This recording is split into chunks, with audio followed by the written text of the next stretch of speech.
All right. So, make sure we're here. All right, Shalom Israel. Y'all by some y'all shout Barakatham to the brothers. Y'all Shamal Atham by some y'all shout to the sisters. Well, the ISUPK, the Israelite School, Universal Practical Knowledge, established in 1969, 1 West 125th Street, Harlem, New York. We are led by Commander Joniana. We're in affiliate with no other organizations. We're coming to you live. ISUPK Milwaukee Scripture Breakdown class. 10:23, or no, it's like 10:12:23. My fault. So, any questions, comments, or concerns in the room? My man, phone's on mute. Phone's on mute. Let me turn mine down real quick too. Got a lot going on in the world. Our oppressors are falling left and right. Their opposition is falling left and right. It's just a whole mess out there in the Middle East. Like Gaza Strip blowing up. Last reports I heard in Palestine, I believe there was in the Gaza Strip, which is under Palestinian domain, from my understanding. It was like 700 to 800 person body count so far.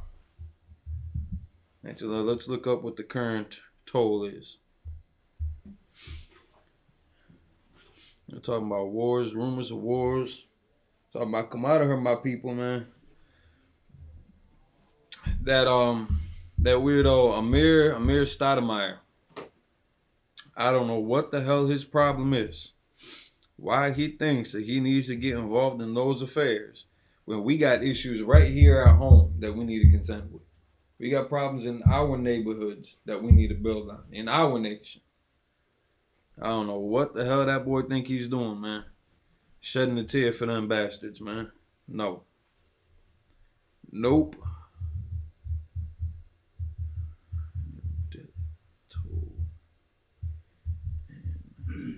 Palestine.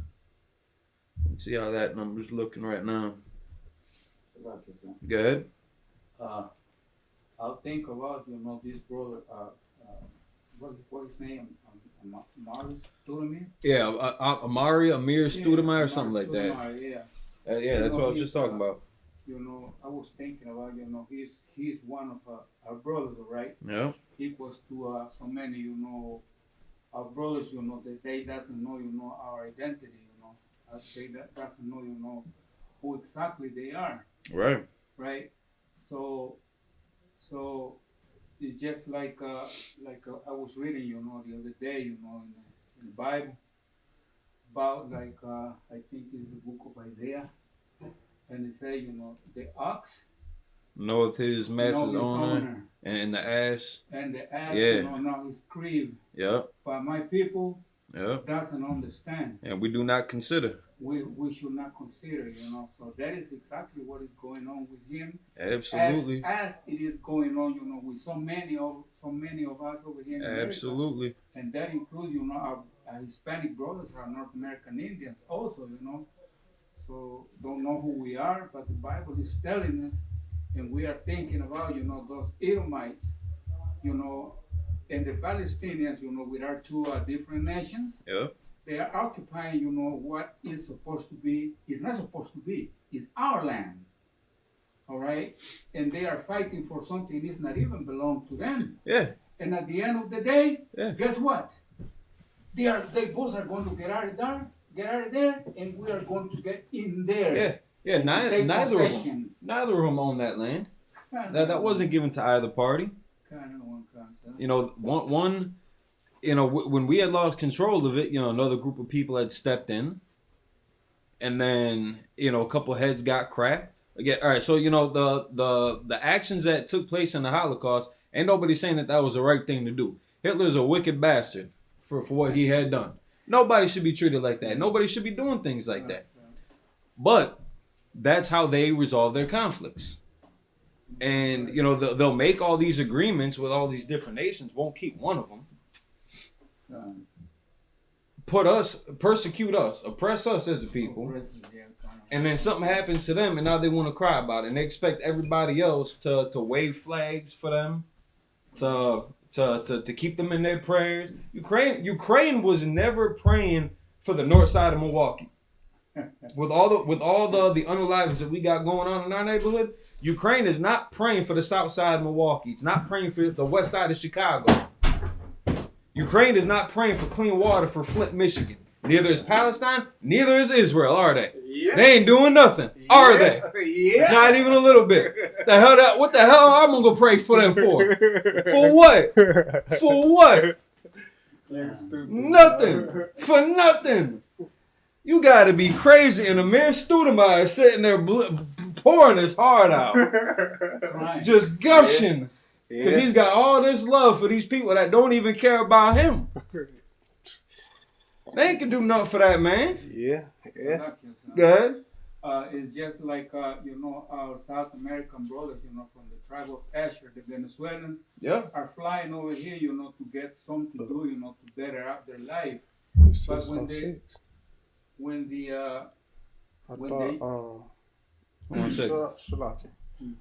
thought Erdogan said for you to take over. It's Thursday. Yeah. Scripture breakdown?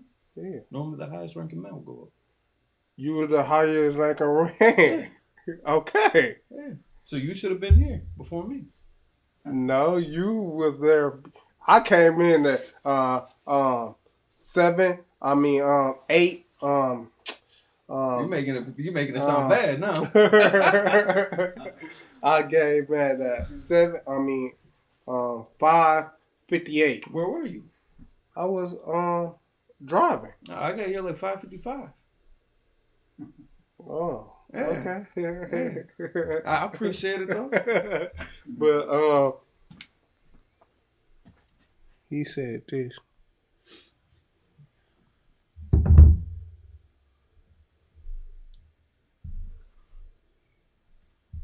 Yeah. All right, so we got it going.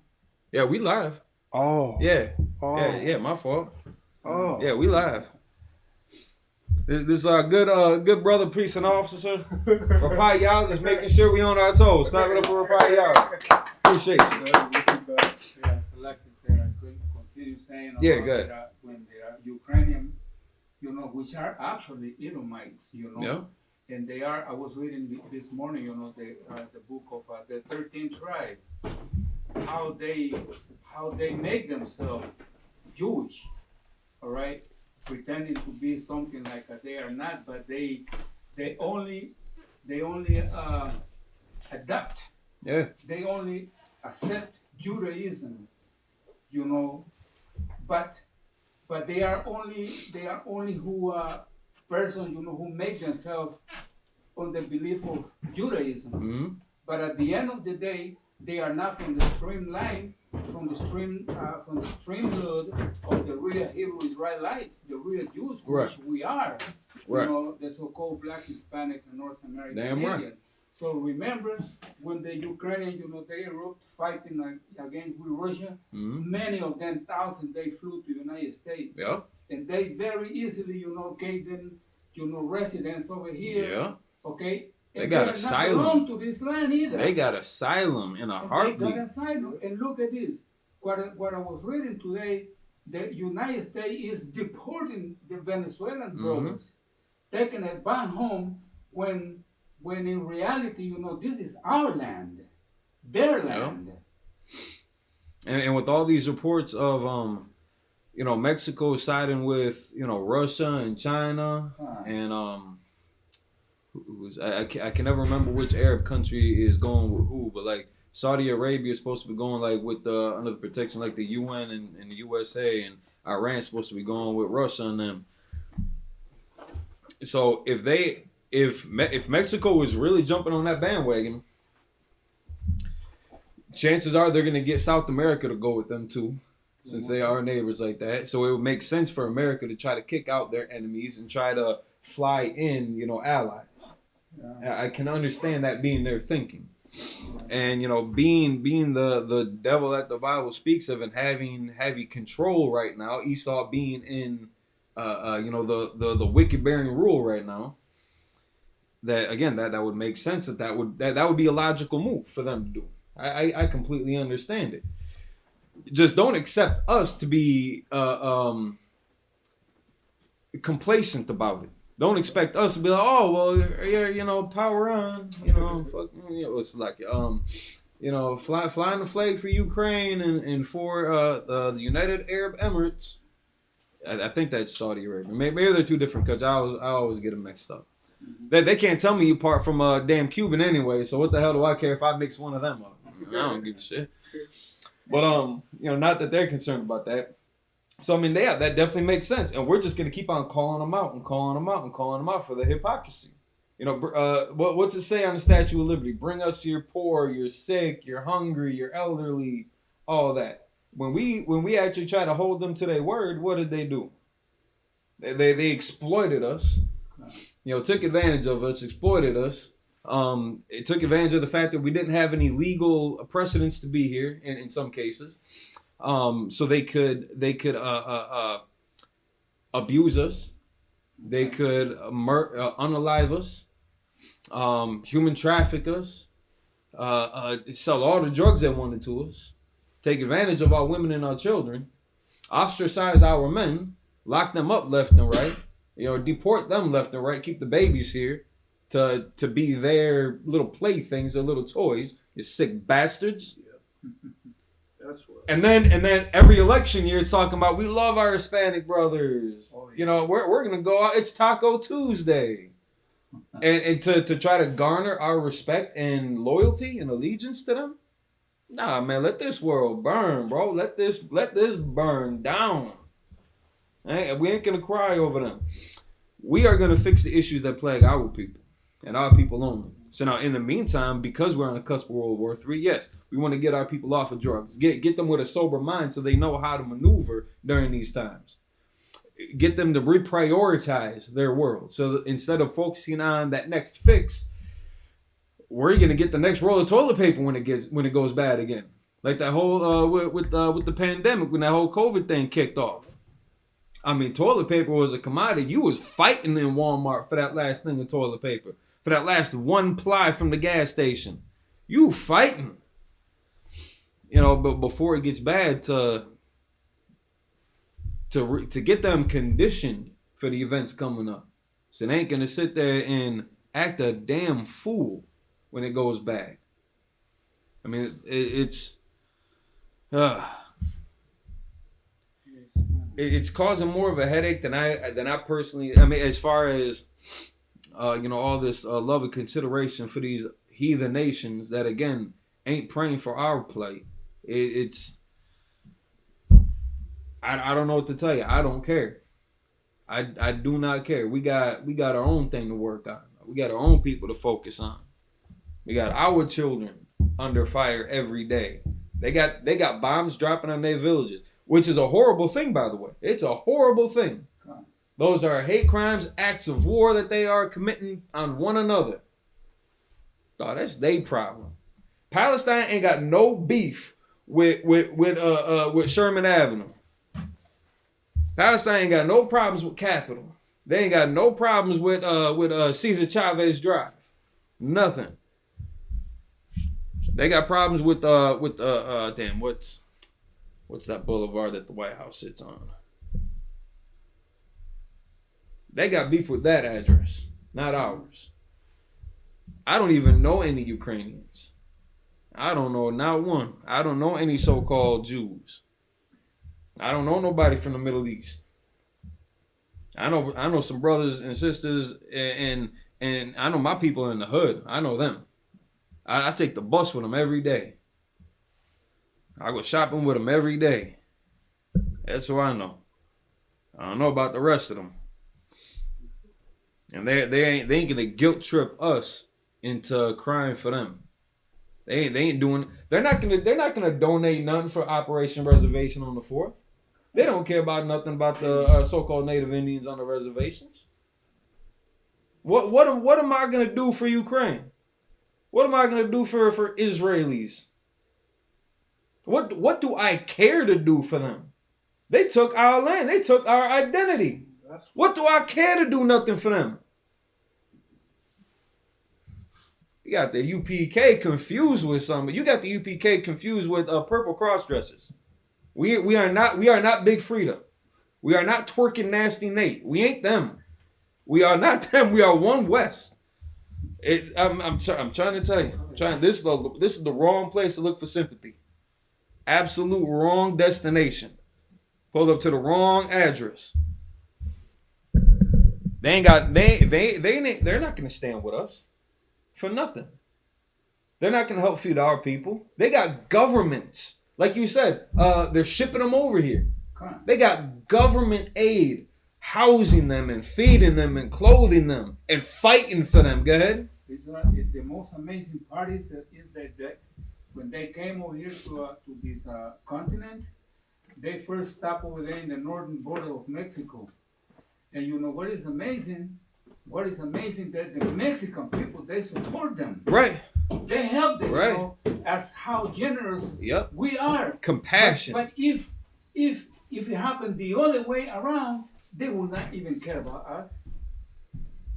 Because they know who they are and they know who we are. Yep. Yeah, deep down in their spirit, they know.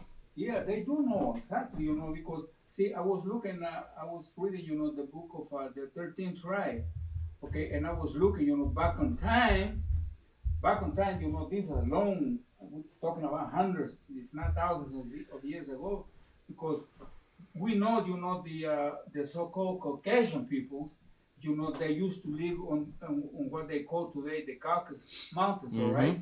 But in the Bible, it's not known as Caucasus Mountain.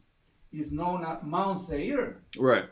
And those are the direct descendants of Esau, the Edomites, and they eventually, you know, they took our identity and they called themselves Jewish, and they are fighting, you know, in our land.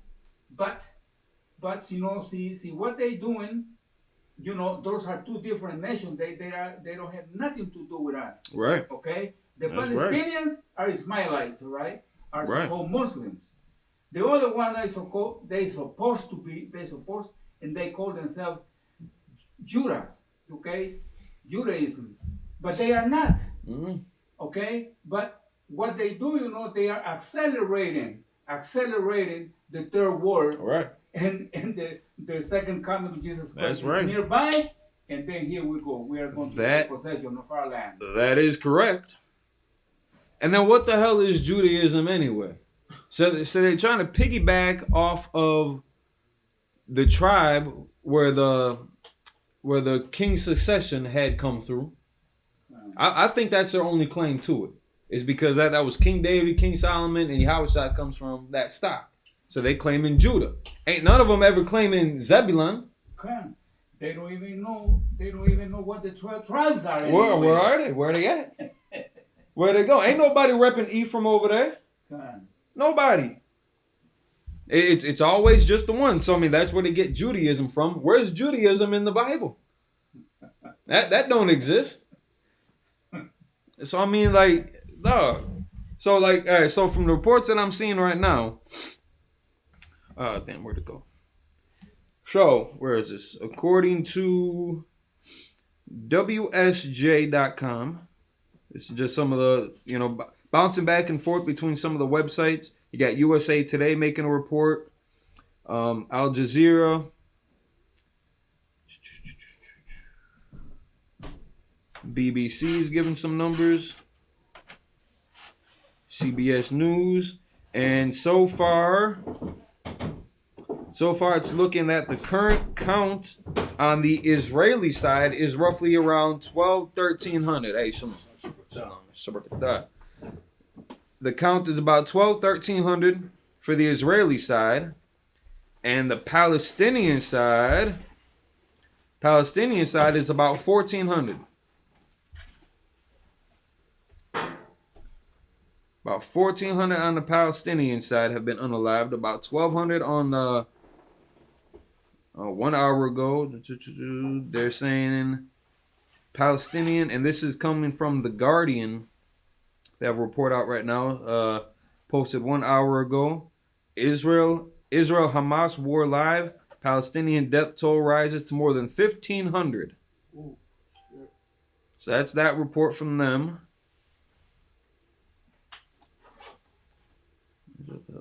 combined, it's almost like 4,000 some odd.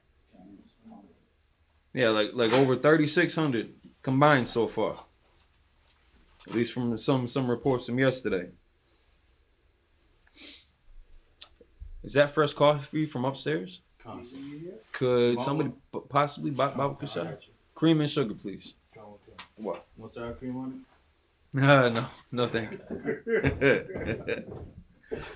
So I mean, again, what do they?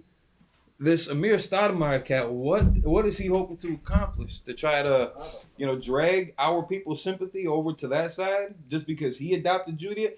You know what's messed up about that? It's about he adopted his own bastardized culture from some people that stole his identity. He adopted a stolen identity that got watered down by the people who robbed it. How stupid is that? That's dumb. That's dumb. Poor brother. And what are you supposed to do for cats like that? What are we supposed to say? I mean, we've got classes. If you were to start back from head priest Arya, even back with Abba Bivens, because I've seen some tapes on him too. Up until now, I mean, how many hours of class time do we got out there? Of street speakings and of established classes? How many hours of material and content have we pushed? For how many years? Ooh. Like, I mean, get the brother a flyer, but they'll take experimental I don't even want to say candidates because I doubt a lot of them were even willing volunteers, but how they'll maybe kidnap somebody, throw them in a chair with their eyes forced open, and all they see on the screen is like war and fighting and bloodshed and bombs and explosions to try to condition them to be like some psychopathic or hardened criminal or unalive or something like that. We need to take some brothers like this, sit them down, force his eyes open, and just run UPK classes until he takes that black hat off. I don't know if he got the same sideburns. I don't know if he wears that little stupid little thing on top too. But dude needs to stop at the water, brother. I ain't know about water. Yeah. They need to stop it. We ain't got nothing to do with them. They ain't got nothing to do with us. They ain't gonna do nothing for us. Why are we trying to lift the finger for them? They are not gonna donate. They should, but they ain't gonna donate nothing to Operation Bruh. They ain't gonna try to feed and clothe our people for the winter. They got their own thing to worry about. They got a war brewing over there that just been popped off for like a week. We've been under persecution for how many years here? How many? Not just in America. This has happened overseas as well. We're under persecution in the UK too. You think they treat us with love and dignity and respect in Africa? Good. But the time, we should remember about, how long we have been under persecution. I mean, that goes pretty easily 500 years now. Easy. Oh, this is only happens in this part of the world. But if we go back to Africa, Europe, even our own land. Yeah. We can easily start saying thousands. We have been the people, that has been persecuted almost forever. Yep. Yeah. Right. And what is more amazing, sir, is about when you think about Stoudemire, right? Stoudemire, you think about, he's a good basketball player. Yep. He makes a lot of good money. Yep. Good for him. You think about he's a smart man. That he uses his common sense. But at the end of the day, he doesn't use his common sense. He doesn't know who he is. Nope. He's taking side. And most surprisingly and amazing it is a lot of our own peoples. Yeah. Our so-called Israelites, blacks, Hispanic, and North American Indians, they are siding with white Israel today. They feeling sorry for those peoples, and not realizing, who exactly we are. It's just so dumb. Like it hit me just a little bit ago when we was talking about this. Dude is taking up the culture of a people that bastardized our culture. He thinks he's converting to Judaism when he's a bloodline Jew, and he's taken up the identity of a people that took our identity.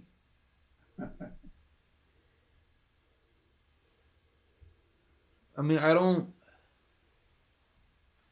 know what to tell this guy. I don't know what to tell him. Somebody needs to sit that man down. Where'd you say that one scripture was with the ox? Isaiah? Go grab that if you could. Grab that out if you could. Isaiah 1:2-5.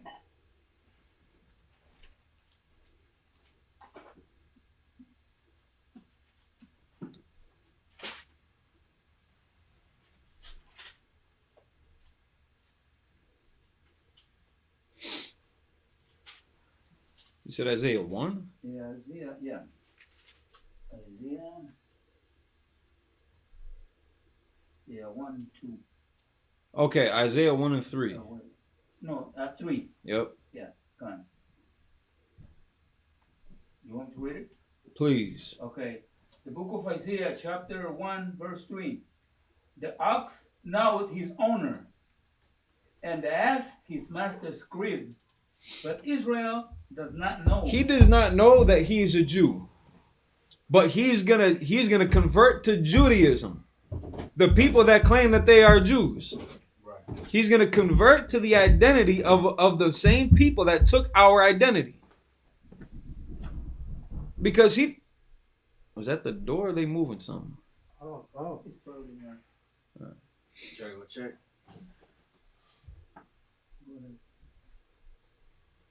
No, never mind. And keep reading. But Israel does not know.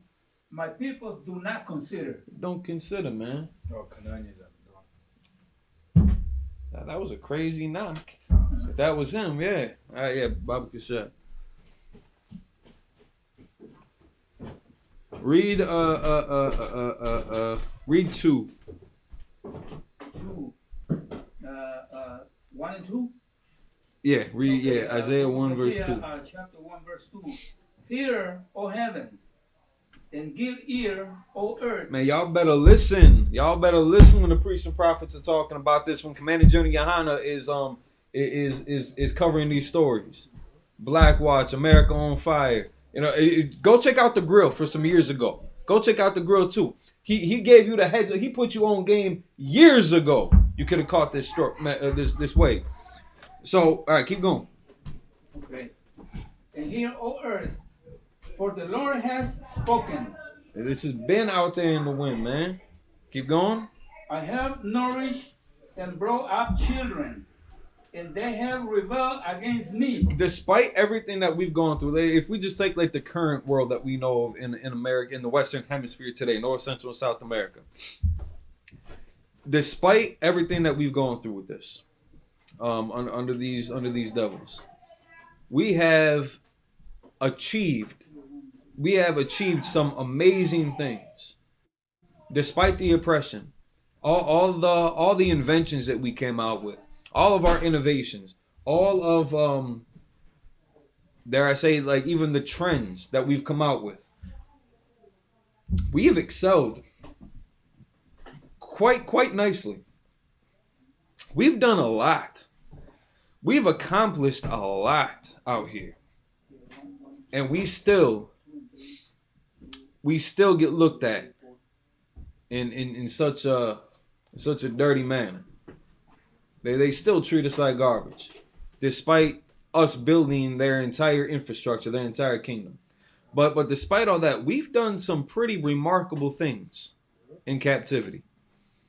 Well, what's that one other scripture too, where it's I think I was bringing this out last week too, where the more that they persecute us, the more we just keep on growing and doubling and tripling. Like, we've done some amazing things out here, despite being so disadvantaged in comparison to all the resources and things that they have, available to them. We've done some crazy things.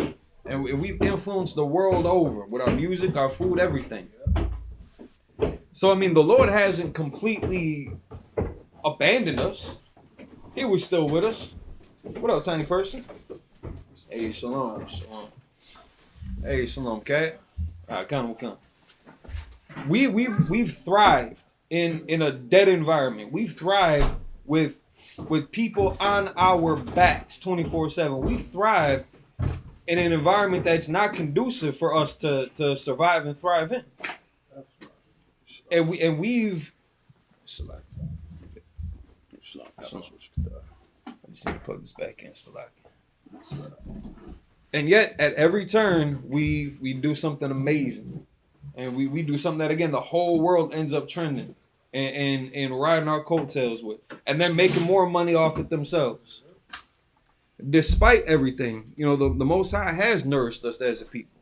We've been preserved. We've been kept alive. All the way up until the point of 1969, when the troop came back home.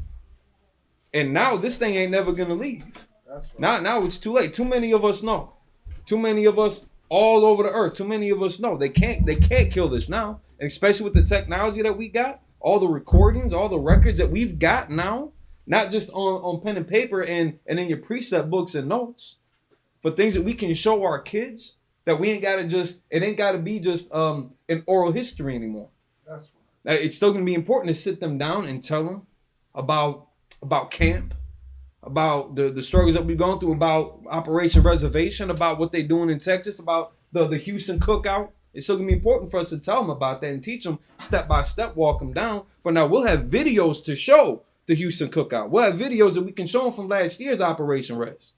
We've got things documented. But because of that kind of luxury, you know, we got laxed, kick our feet up a little bit too long, and enjoyed the gifts that our oppressor gave us to keep us all null and void. And we ended up rebelling. Read from 2 again, please. Read from 2. Yeah, read 2 and 3 again. Okay. Hear, O heavens, and give ear, O earth. For the Lord has spoken. I have nourished and brought up children, and they have rebelled against me. And that's why when we look in the mirror, we see something unfamiliar. You know, even for people that know their identity. Again, it's like, all right, what kind? It's like, clap it up for Cat. Yeah. Shalom, Lord Christ. Yahweh Bashim Yahweh Shabrak Thumb. Of course, you know, we got an excellent topic tonight. Give it up for Officer Mother Bar 1000. You know what I'm saying? Look like y'all got fresh coffee in here, if I may. Y'all can take this with you. You take this with you. Go ahead, Free. I've got a question on Isaiah chapter 9 and 2. Hold on, let me get there with you. Genesis chapter 9 and 2. Nah, just black. Oh, shot.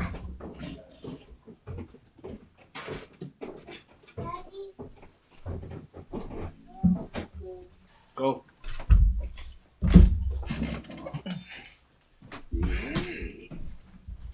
My bad, I had to get a sword out, y'all. So we going to Isaiah where? Chapter 9. Genesis chapter 9 and 2.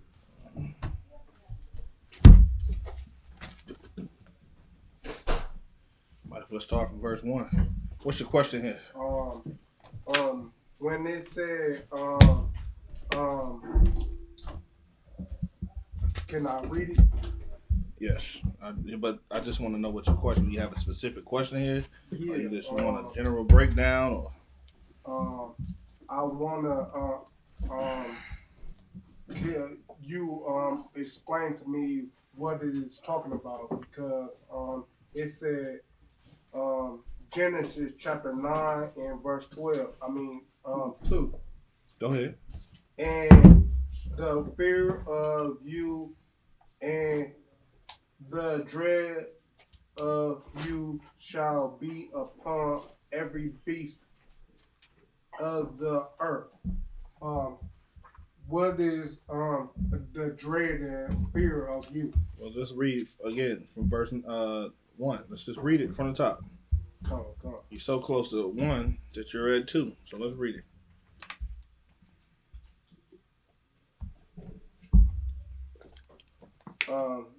Genesis chapter 9, verse 1. And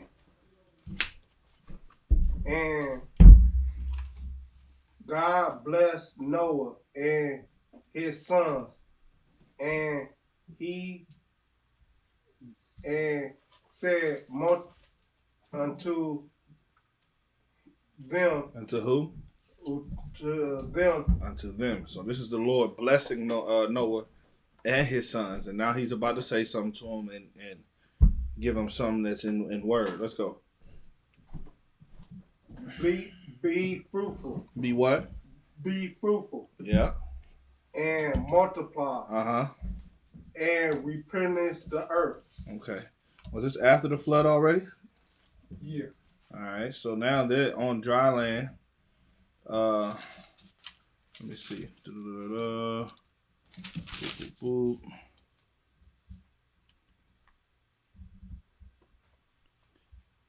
Okay, yeah. All right. So now this is the repopulation of the earth, right? And the Lord is telling his sons, Noah and his sons, to be fruitful and multiply. This is a commandment, right? He blessed them, meaning they have total, just total reign of the whole earth. Even though it's lonely, but right now, they got the blessings, man. They got everything you can think about. Life is starting again from them. So the Lord is telling them to be fruitful and multiply. So Ham and his wife, they have children. Shem and his wife, they have children.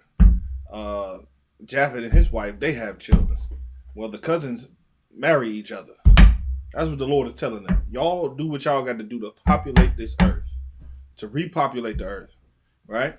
So then now you got, let's say Shem had a son, and you know what I'm saying, many daughters and many sons. And Japheth and Ham, they all have a number of children. It'll go into that after this, right? It'll tell you the generations of Ham, Shem, and Japheth and all that after the flood. It'll tell you all of them. All of these men had children who had children who had children, right? Then they intermingle and intermarry and stuff like that.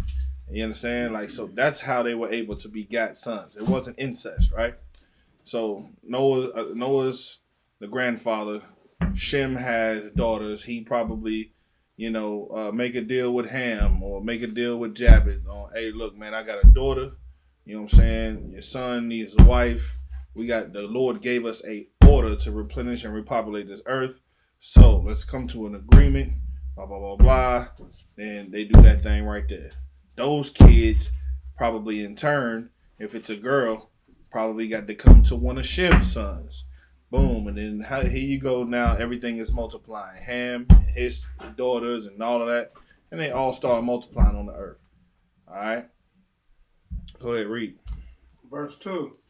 And the fear of you and the dread of you shall be upon every beast of the earth. Uh-huh. And why do you think that is? Why do you think that is? Why would why would animals be afraid and dread, you understand, and fear Noah and his children? Well, he let them all go out of the ark, right? Yeah. So now they're doing what? What are the animals doing now?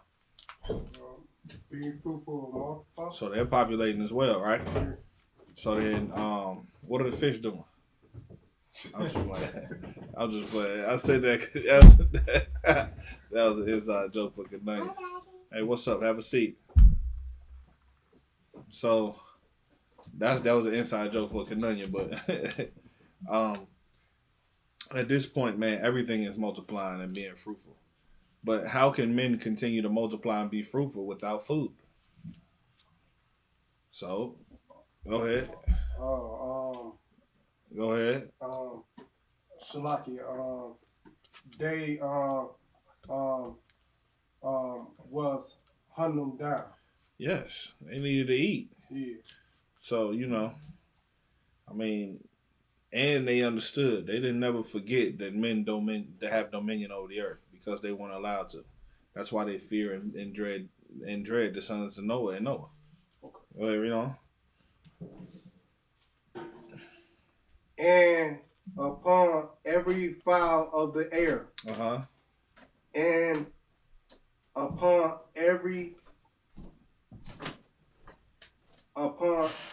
all that moveth upon the earth. And upon all the fish of the sea. And to you hand. Into your hand. Into your hands. They. Are they? Are they? Are they delivered? Are they delivered? Yeah, that's the point. So now you got the Lord telling Noah again that he's the man with the plan, and whatever you need, I'm going to deliver it to you, so that you can eat and multiply. When you have a lot of sex, you're gonna need a lot of food. All right, it was time to have sex. That's what it was time to do. Go ahead and eat. I got one more verse too. Go ahead. Hold on one second. You want to say something on this I topic? Say, I Go ahead. Say, kind of like the lion. The lion is constantly piping down, and that's what you see him just sleeping. Mm-hmm. Most of the time. You know what I mean? Yeah, most of the time a lion don't do nothing. Going to work. All he do is have sex, eat, and sleep. Right. And then when it comes time, go hunt. That's the point. And when it comes time for him to stand up and kill big game, he will. He'll hunt with them when they come for the death. Like he got to give that death bite. He'll do that. Or when it come time to defend the pride, he'll put his life down for that pride. You understand? And that's the difference between a lion and a mouse. And in the tribe of Judah, we're known like men. Our characteristic is like that of a lion. But let me help you understand something. All Israelites have that same quality. We will lay our life down for our nation. That's right. And we will give our love to where our nation needs to have it. And right now, your love, you need to be stingy with your love. That's right. Stand with yourself. Don't stand with Palestine. Because Palestine, they fight. I'm going to get to all of this in a minute. Palestine fight for your land. You've been removed. Palestine, they fighting somebody else who shouldn't be there either for your land. Then I'll bring out the Egyptian, because Egypt is right next to Israel, right? They know that the Jews left black. They're not happy with who came back into that land. You understand? They know that those are imposters, but we'll get to that. You know what I'm saying? Nevertheless, what's your next question so we can get into it? Genesis chapter 5 and verse 24. Somebody been reading. I know somebody been studying. Good job, Bach. Good job. And that's the spirit that we gotta have, man. Y'all see what's going on in the news today? Y'all see it? You can't afford. I said this before. We can't. Before this ever even happened, what did I tell y'all? You're gonna need this. This is your samurai sword. You understand? This is your sword. Practice with it. Study with it. All right. Go ahead. 5 and what? 5 and 24. Genesis. All right. No sweat. Let's get it. Genesis chapter. Let somebody else read. Let me get somebody else to read. All right. Go ahead. Genesis chapter 5 verse 20 what? 24?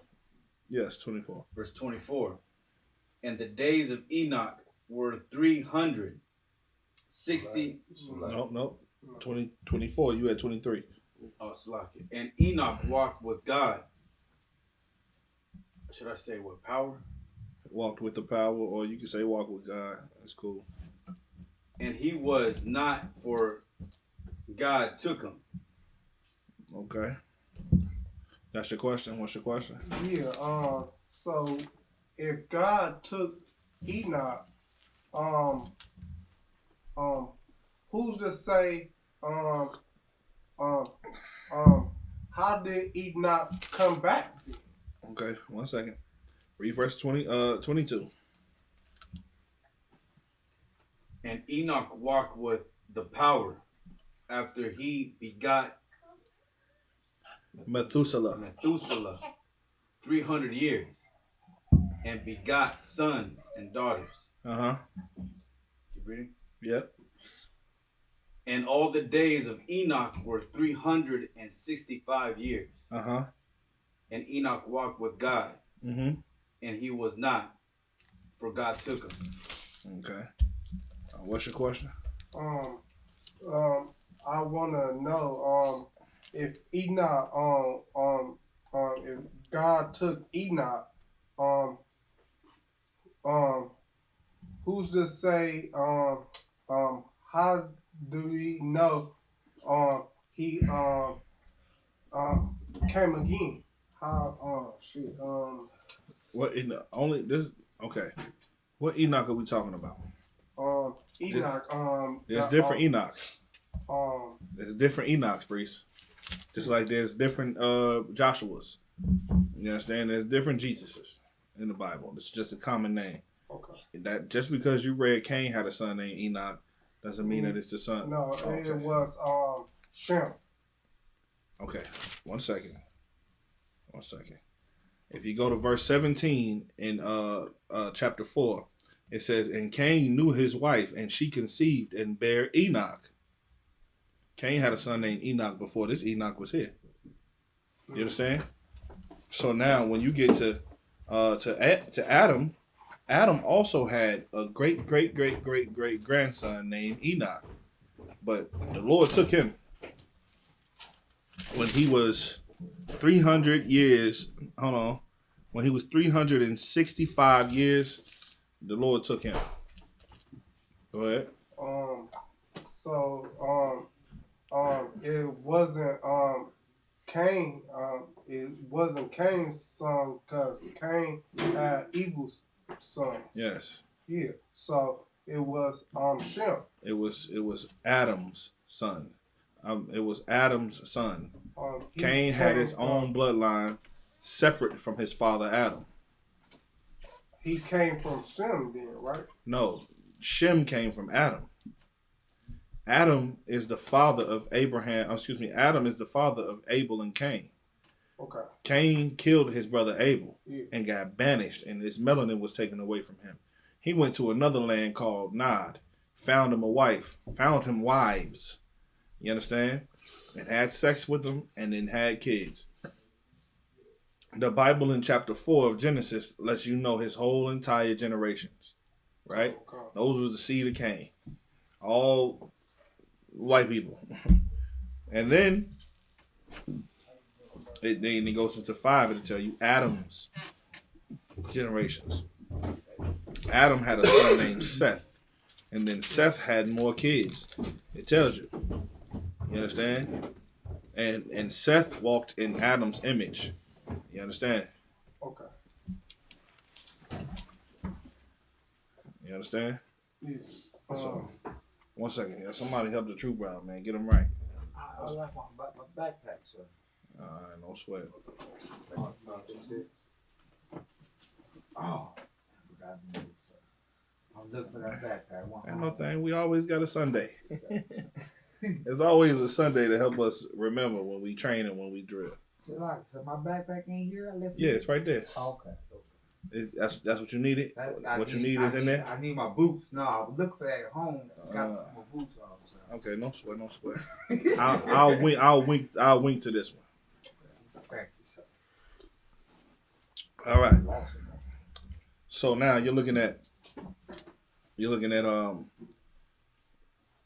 the sons that came from Adam after Seth. Okay. Seth started begetting, all these other women too, because there was more women on the earth.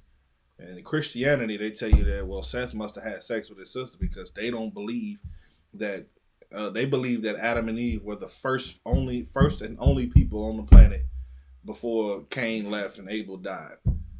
But in reality, it was a wonderful amount of women on the earth that Seth could have just went, bagged her, spit game to her, taught her, you know what I'm saying, and got her pregnant.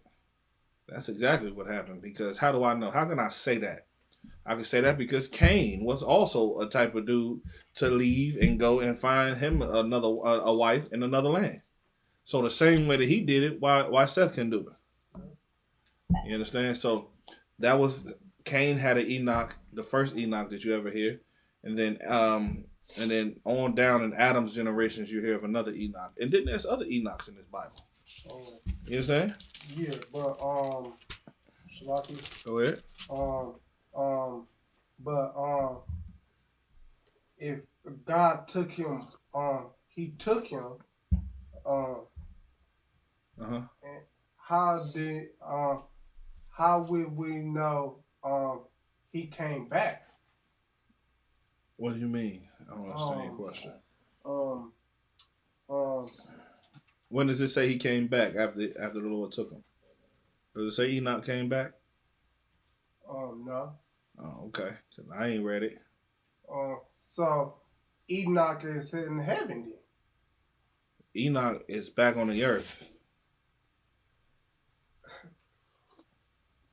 All right, listen. Check it out. A year or two ago, my cousin died. He is no more.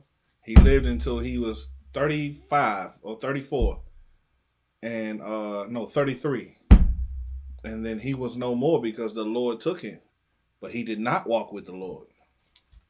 But the Lord took him. Okay, let me help you out. Let me unchristianize this verse for you. Okay, read verse 24 again. Genesis chapter 5 and 24. Somebody read it, please. Go ahead. Verse 25? No, 24. Verse 24. And Enoch walked with God. And what? And Enoch walked with God. What does it mean to walk with God, brother? Go ahead. He walked with God, meaning his entirety was all on God. This shouldn't be something foreign to you because you walk with God, right? That's all it is. Go ahead. Walk with God means he obeyed all statutes, commandments. There you have it. This is telling you about his reputation, because you're reading about a lot of men who lived to like 900, 800, 700. But this Enoch, the Lord wants you to know that he wasn't a wicked man. That's why. No, do not come up here. Sit down. If you want to go upstairs with the auntie, you can. Oh, she not here? All right, no sweat. But, all right, so look. She not. So, the same way you walk with God, you obey the Lord and all of that, they just wanted you to know that his years was cut short. And it ain't because he was wicked. He did walk with God. And he was not. Meaning what? He didn't die. What? He didn't die. Where you read that at? I don't read that. Read it again. Read it again. Come. And Enoch walked with God. He was not, for God took him. Okay. What does it say? What are you saying? What do you see where he didn't die yet? Do you see that? No. But all around the river of the Bible, everything that flows from Jordan in the Bible tells you what? And the only way that you're going to go see the Lord and be up there with him is if what happens? You die. That's the point. But you thought it was different from him. Yeah. Let me ask you a question. This is the same thing the same thing like when people say that Christ didn't have a father. How many men you know came into this earth without having a father, without being the Son of Man? How could Christ even be having the title Son of Man and he wasn't the Son of Man? You understand? It don't make sense, does it? Well, the only way that the Lord takes you is after you die. You understand? This man died. but it's telling you that he walked with God before his short time. Because compared to everybody else, he died at 365 years old. Everybody else living close to 1,000, man. Go ahead. But how come and say, and he was not? Yeah. What? That means he died, and he was not what alive anymore, and he was not living anymore. He done. For God took him. How do God take people? God took my cousin from me. He took my sister from me. He took my grandfather from me. Them Negroes didn't just get up and leave and walk, and they still flesh and blood. When the Lord took them, just think about it. When somebody dies before their time, everybody be like, "Oh Lord, why'd you take them? Why'd you take them, Lord?" Well, it's the same thing that happened to Enoch, man. But the Lord doesn't want you to think that Enoch was a wicked man, because he wasn't. Because when he was alive, he lived and walked in the ways that the Lord wanted him to do it. That's how you know, because his son Methuselah, after he died, his son, he had, I'm sorry, his father Methuselah, I'm sorry, and all the other people underneath him continued to do what? Serve the Lord. So go ahead.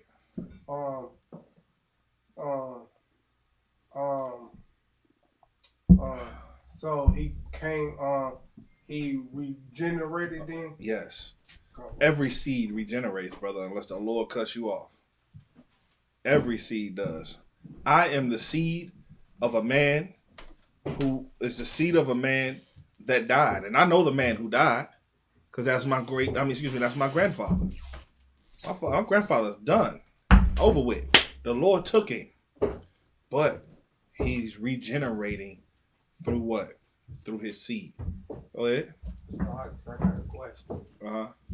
Did Elijah and Elisha, did they die also?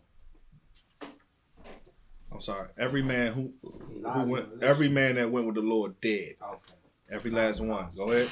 So when someone, except for Christ. Christ, he died and then came back. So he flesh and blood up there with the Lord. Okay. Go ahead. So once your parents pass away, right? They live through their seed. Yes. Not through other generations. They live through their seed, yeah. Like, okay, you ever heard of the law of the brother, right? The law of who? The law of the brother. With Onan. Somebody find me that in the Bible with Onan, when his brother died, he was supposed to have sex with his wife and give seed unto her so that he could be revived through his brother. That's reincarnation. So I have brothers. I have a brother, you know what I'm saying? Brother, same father. If he was to die, it would be my duty, if he didn't have kids, to lay with his wife. You understand? You want to know why? Because I'm supposed to give him seed, his seed. Right. Me and my brother are the same seed. Right. You understand? Right. And so when she have a son, that's him. That's him coming back through his sons. Because I am my brother at the same time. You see what I'm saying? We got the same father. You understand? Go ahead. So he's going to come back through your seed. Yes. Okay, so it's not, because I thought this whole time was like, let's say for example, right? I have myself a rib. I have a child with that rib. When I pass, it's going to go back to the Most High, and it's going to be sent down whenever he decides to send it back down. You're talking about your spirit, yeah. But your bloodline, who you were, flesh and blood, that's in your physical copy. You understand? But this is borrowed. It's not who we are. Okay, like, no, this is exactly who you are. I mean, the spirit is. Well, the soul is not. Okay, let me help you out. Your body doesn't. You're not you without your soul, and your soul is not your body without. You know what I'm saying? Your body. Right. So they both need each other to animate. Right. Nevertheless, you know, the way you're reborn back again is through your physical seed on earth.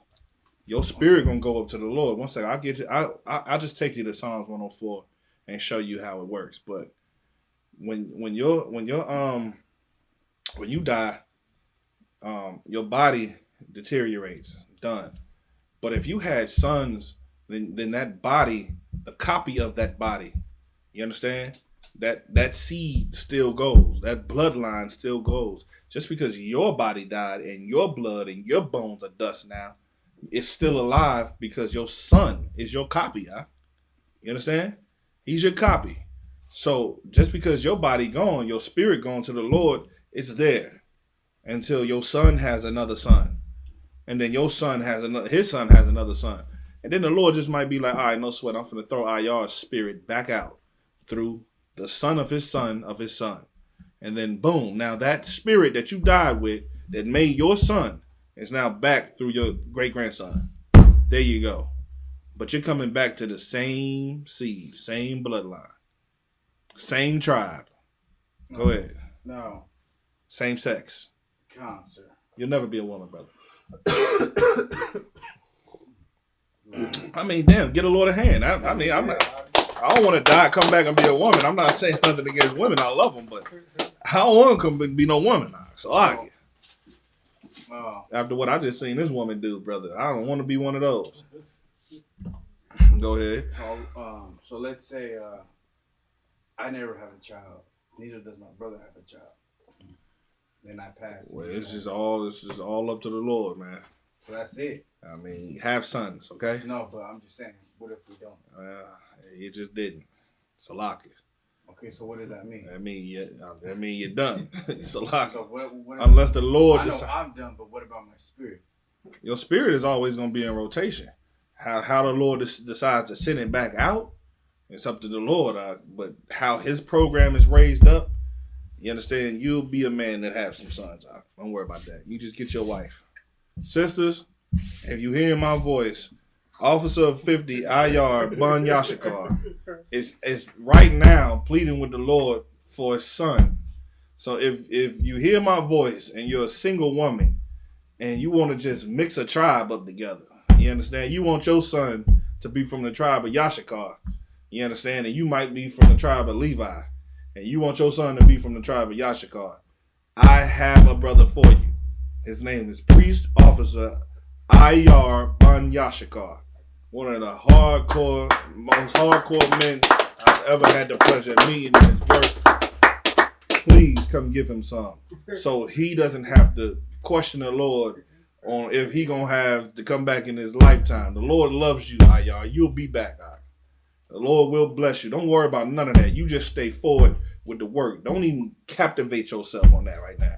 It's not even, that's just another stumbling block that Satan may want to put in your head. Don't even sweat that out. Keep doing the work of the Lord, and it's going to be like Adam. Adam got caught in the work. Before he knew it, he having sex with Eve, and boom, there go two sons. He caught him in the sleep. Be in your work, and the Lord will catch you slipping, and before you know it, you're going to be sitting there like, it's official. You know what I'm saying? You definitely probably pregnant, because I ain't had no tell in a minute. All right? Go ahead, Hebrew. Genesis chapter 38, verse 9. 1 second, yes, please. Hold on 1 second. Go ahead. So, let's say I do have a seed, right? But I bring out a woman. You bring a girl child, you mean? Right. Well, a girl child. Your seed doesn't carry with a woman because the seed comes from the man. So, explain it one more time. Your seed doesn't come from the woman. The woman holds the seed. The man produces it. So you can't be reborn back through your daughters. Okay. So you just got to keep on hitting until you get boys. So let's say I do have that daughter, right? Mm. And she marries a man of my tribe. Mm-hmm. Right?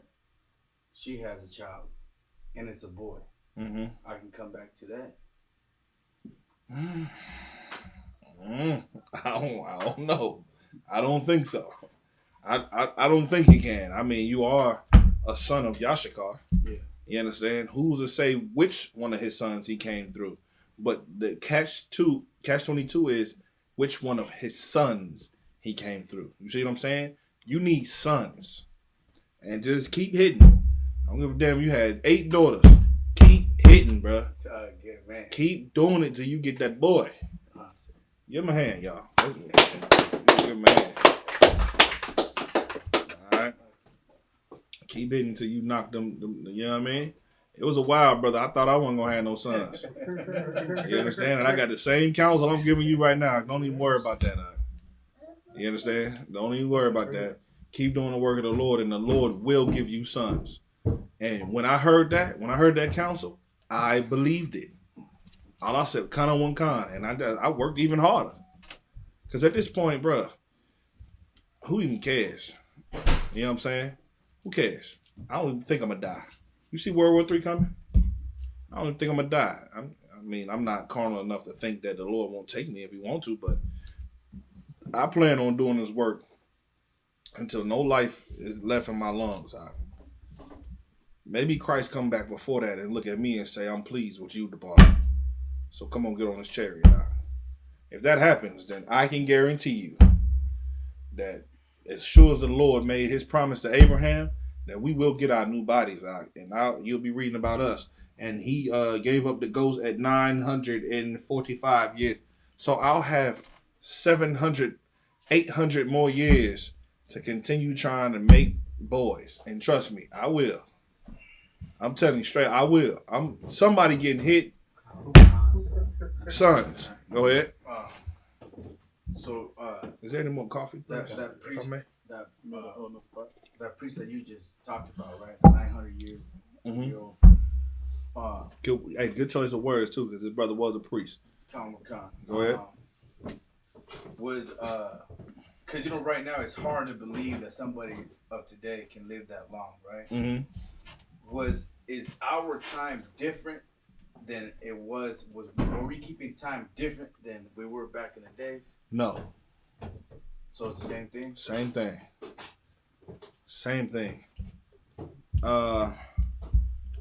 Let's see something.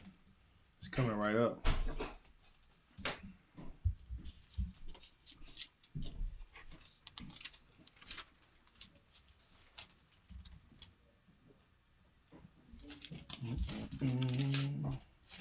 It was before the flood happened.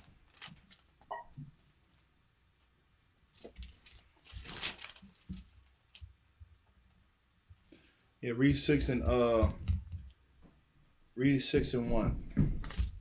Genesis chapter 6 and 1. And then y'all got me being like General Muhammad. Then I gotta go. Then I gotta get out of here. Chapter 6, verse 1.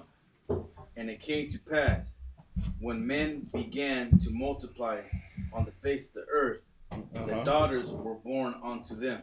Okay, so when regular men, you understand, and all men started to multiply again on the face of the earth, right?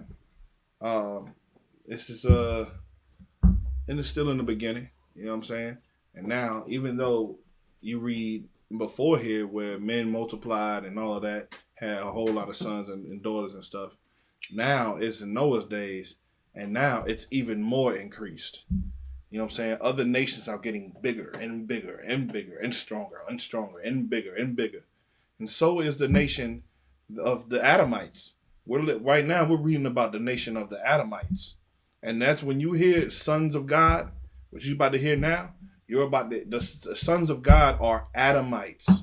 Because Adam was the son of God. And every child that comes from Adam, besides Cain, are called the sons of God. You look like you had a question. No. All right, go ahead. Read on.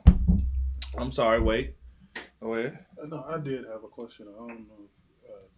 It's about like their ages and stuff. You know what I'm saying?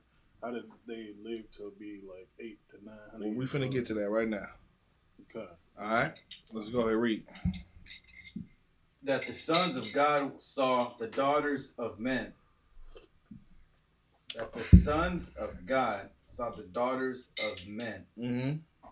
That they were fair. Okay, so what's happening here? So the sons of the Most High, right? Uh-huh.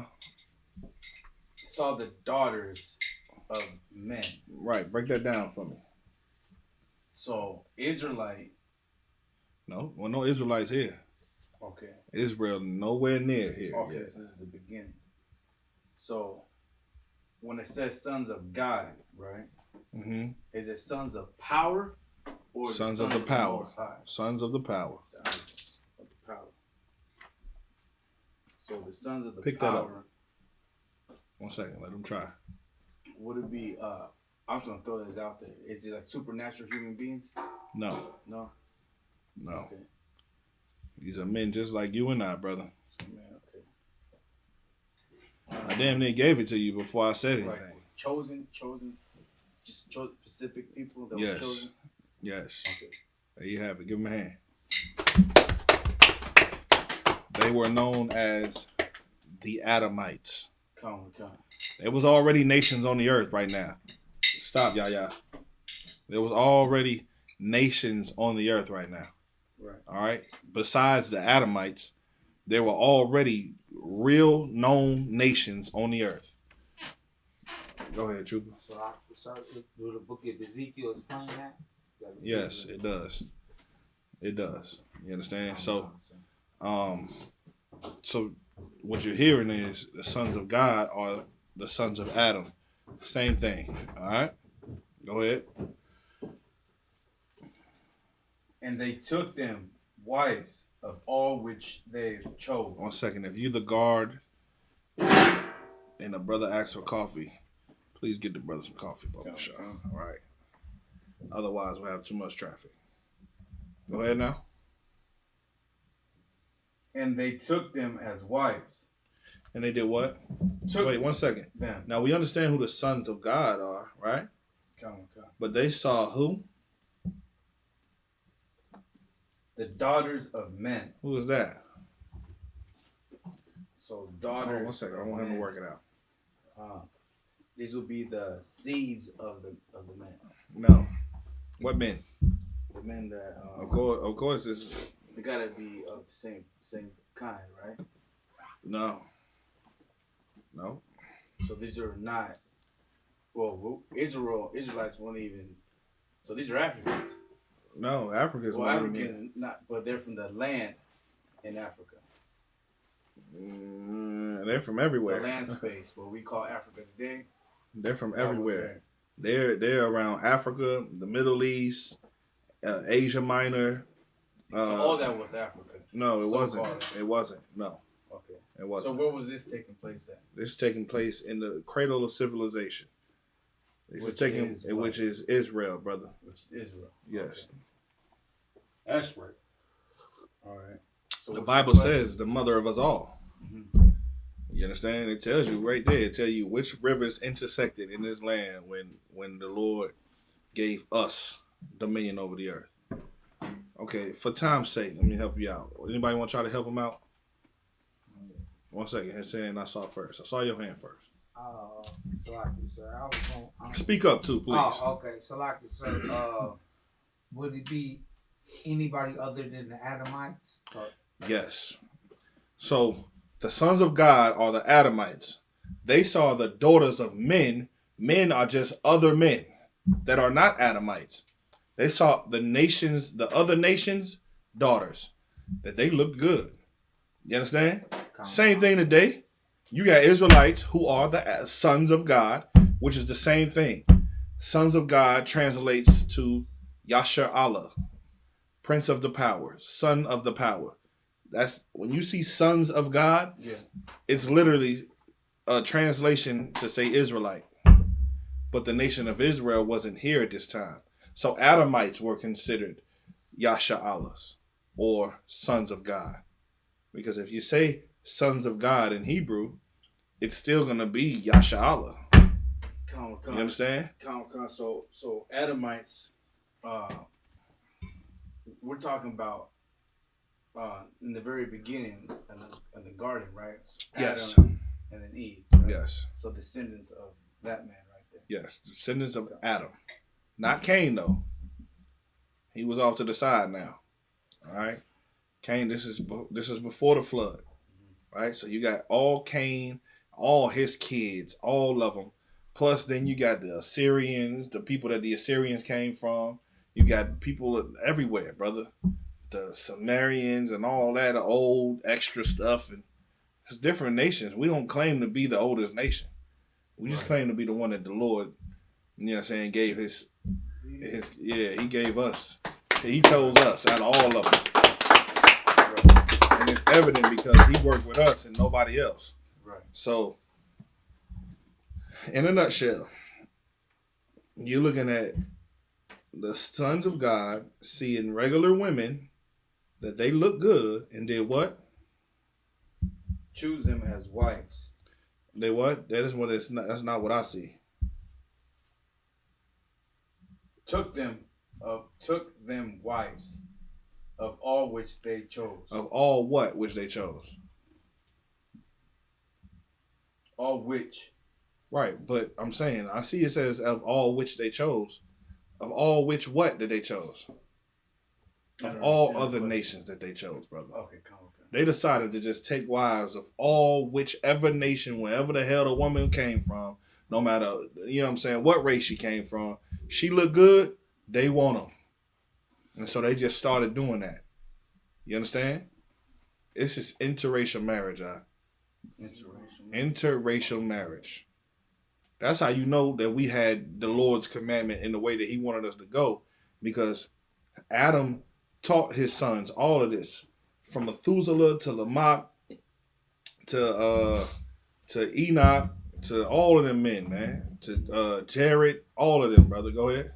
So like, sir, can we call the other nations just heathens then? Heathens. Okay, non-Israelite. Non-Israelite, yep, or non-Adamite at this time.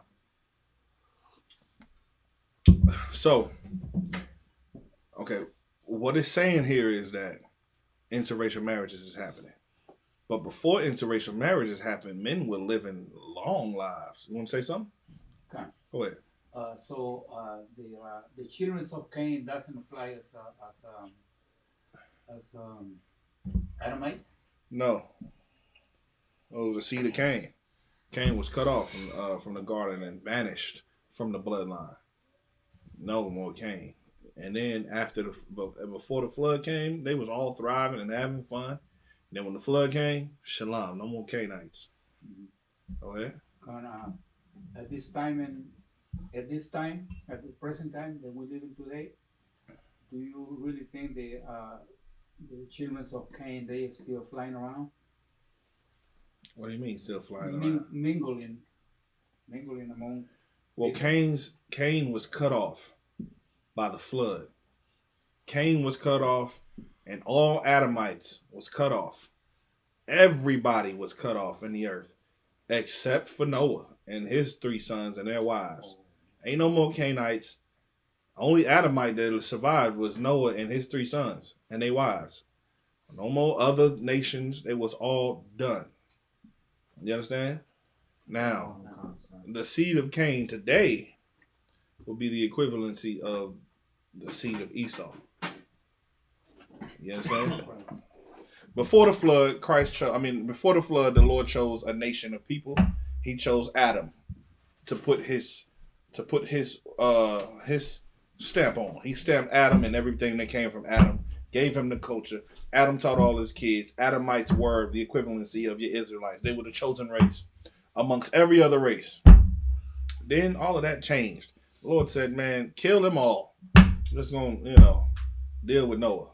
Then post-flood, Noah and his 3 sons reproduced the earth. They replenished the earth. So now more nations are coming from 3 men. You understand? Ham, Shem, and Japheth are the fathers underneath Noah. That's how he replenished the earth. Out of them came every nation that you see today. You understand? Including us. And the Lord chose us again after all the men started to multiply again, as you saw in Genesis chapter 2. Go ahead. Salaki, sir. Matthew 24, verse 22 says, our days will be shortened for the elect's sake. What do you mean by for the elect's sake, the days will be shortened? 1 second, we'll get to that. Oh, it's different. Okay, I thought we'll get to that. I just want him to realize and him to realize why we don't get them long lifespans anymore. So read the next verse 3.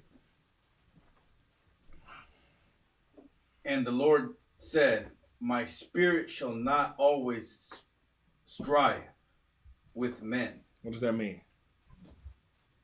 That the Lord's spirit is not always going to be within inside of man.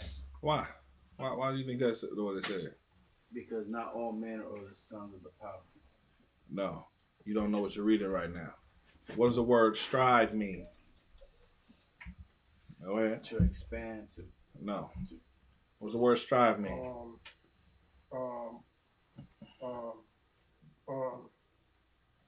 They shall, he should not strive with men. He should not take, he should not take the attitudes of men. No sweat.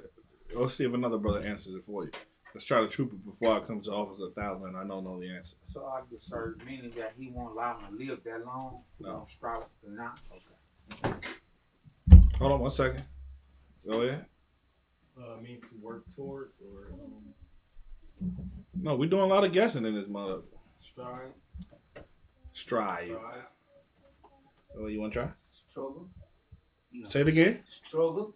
He close. That's damn near it, ain't it? That's damn. He ain't gonna fight with men. Struggle. Give him a hand. The Lord is saying, man, I'm not even finna keep playing with y'all like this no more. You understand? I done fought long enough to not punish you. I'm not even finna. It's damn near like when you tell your kids to do something and they never do it, and you're long suffering, and then you get to the point where you say, man, you know what? Today, I'm not even gonna play with you no more. I don't even got time to play with you no more. Now you about to feel the wrath. Right or wrong? Right. That's what the Lord is saying. You see the Lord. Let me help you understand the Old Testament.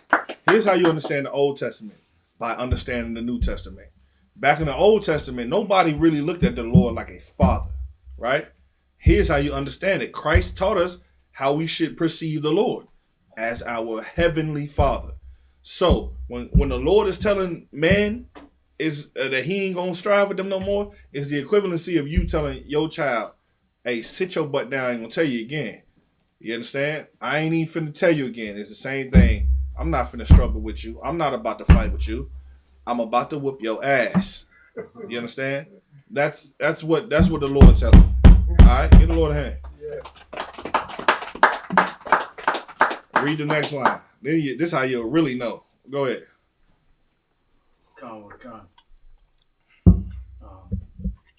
For that he also is flesh. For that what? He also is flesh. Now, he's saying the same thing. Look, I'm not finna be fighting with mankind. Cause you just flesh. Same way you talk to your kids. Man, I'm not finna keep playing with you. You're just a kid. You understand? You're a child. Why I gotta keep telling you something over and over and over and over again? I'm tired of telling you again. You just a child. Same thing. Go ahead, read. Yet his day shall be 120 years. And since that time, nobody lived over 120 years. No one. Not one person has lived over 120 years. Find me one. So the Lord is saying, since you don't want to do what I'm telling you, I'm not even finna struggle with you no more. You got a short time. You got a short time. You don't get to live like everybody else no more. These were good kids. Good kids get the benefit, the reward of long life. Now, I'm going to just cut yours short. I'm not even finna be struggling with you for too much longer like that. You got 120 years of my patience and then you're gone anyway. Shalom. You don't even have to listen. Do what you want to do. I'll destroy this whole joint, but you won't see it past 120 years. I'll be here. A day into the Lord is what? As 1,000 years. You be here for what? An hour to him. All right, I'll play with this for an hour. I'll play with y'all an hour. After that, You're done. Hour and 20 minutes, you're done out of my day. Next generation, let's see if they'll do it. Go ahead. Do you think that we would regain the remaining time later on? We definitely will. How do I know? Who knows? Precept. Go ahead. I didn't hear what he said. Slag it. What I said was, do you think we'll be able to regain the time that was taken away? Yes. Yes. Now I'm asking you officers for a precept. Slag it, sir. Go ahead. Would it be on Revelation? Yes, it would. Yes, it would. Now, narrow it down to Revelations chapter what and what is what. Let me get that. Let me get that real quick. I want to see this. You will see it.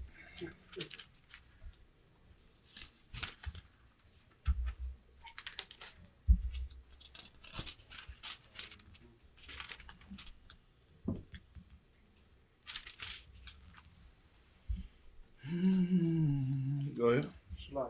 So we gonna live 900 and 800 years. You're gonna live around about 1,000 years, give or take. So you can live beyond 1,000 years, or you can live underneath 1,000 years. But that's about it. And then you'll die, and then you'll come back to one of your sons. I'm writing a book about it right now. I want to see that book. I want to see that book. Oh yeah, it's coming.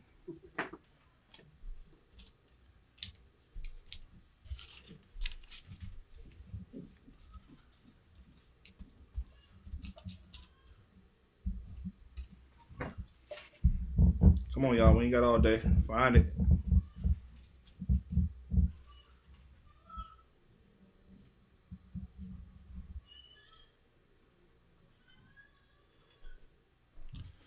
Okay.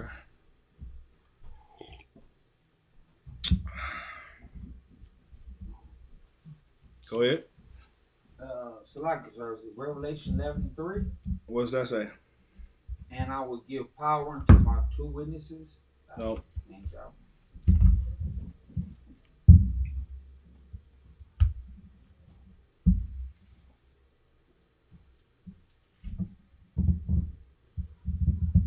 Come on, man. Rapayala, you've been in this joint 11 years, priest. I know you forgot a lot of stuff, though, but that's okay. Let's see if you can remember it. I don't know it, though. Daddy, where's that? I don't know. Go see. I don't know where it said it. I never read that. You never read that? Yes. Go ahead. I'm going to give you one more chance. Ain't Revelation 22, 12 through 14. Ain't that one? What does that say? And behold, I come quickly, and my reward is with me. To every man according to his work. That one. No. Go ahead. Would it be on chapter 12? No, it wasn't. Revelation chapter 20, verse 4. Somebody get that for me. Got it. All right, read it. Everybody there? The book of Revelation is chapter 20, verse 4. Give them some time to write it down so they won't ever forget this, because this seems like I gotta give y'all an end time breakdown too. I'm trying to give y'all, okay, my job here is to raise you brothers up off of the milk first before I give you the mysteries after. You understand? I know y'all think this is it, all be all, but no, you got to grow from the milk before I give you those deep, dark sayings and those deep mysteries in the Bible. I can't give them to you yet. But, okay, here's one that begins it. Go sit down. What's up? Go ahead.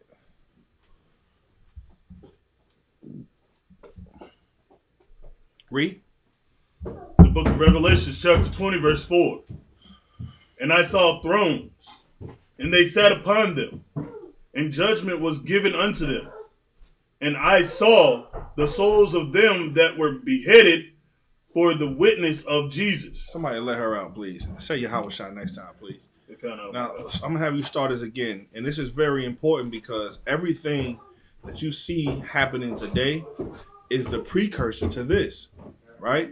So you're looking at the Third World War begun already. It been begun, but the world didn't see that it began until now, right? Commander Yohana been saying the things that were put into play. He said these things are coming into play. Nations are lining up. They're doing this, they're doing that. And then you'll see the Third World War kick off. We knew it because we understood the alliances that the nations were going to start having, the wars and rumors of wars, all of the things that happened before. We been knew we was in the Third World War. Hell, even other presidents knew it. Hell, Donald Trump, with his stupid behind, he even said that World War III is at hand. You want to know why? Because all of these nations are gathering together and are pitting themselves against each other for one place that's in the Valley of Jehoshaphat. Go ahead. And Shalaki, when I was younger, I said World War III was going to take place. I said it that live. I know. You said it because that's what you was taught. You understand? So let's read, man. This is past World War III.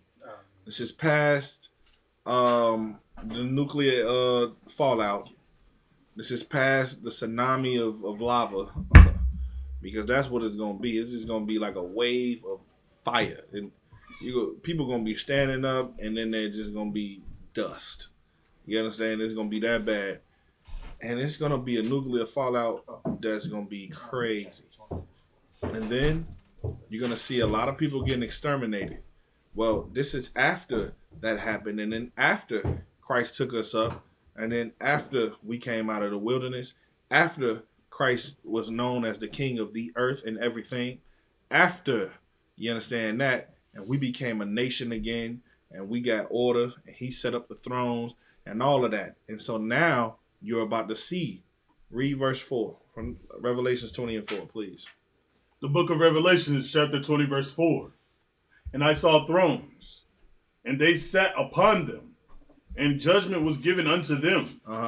And I saw the souls of them that were beheaded for the witness of Yahushua, and for the word of Yahweh. Of the power. Of the power. Don't say that name again like that, brother. All right. So now you're seeing the thrones that are being set up all around the earth that we will rule under our king in. And we was given judgment to judge other nations. This is a future prophecy. Just as sure you saw, as you see World War III happening, you better believe this is going to happen for us. And then there's going to come a time when we judging everybody. And the souls of all of us who were cut down at the neck for prophesying about our King Yahushua and about the word of the Most High. And everybody thought that we was stupid and go get a job. And y'all don't know what y'all talking about. And the purple dudes got more numbers and all this crazy crap until there's just no more of that talk. And then people start realizing that the purple cats just wasn't it. You understand?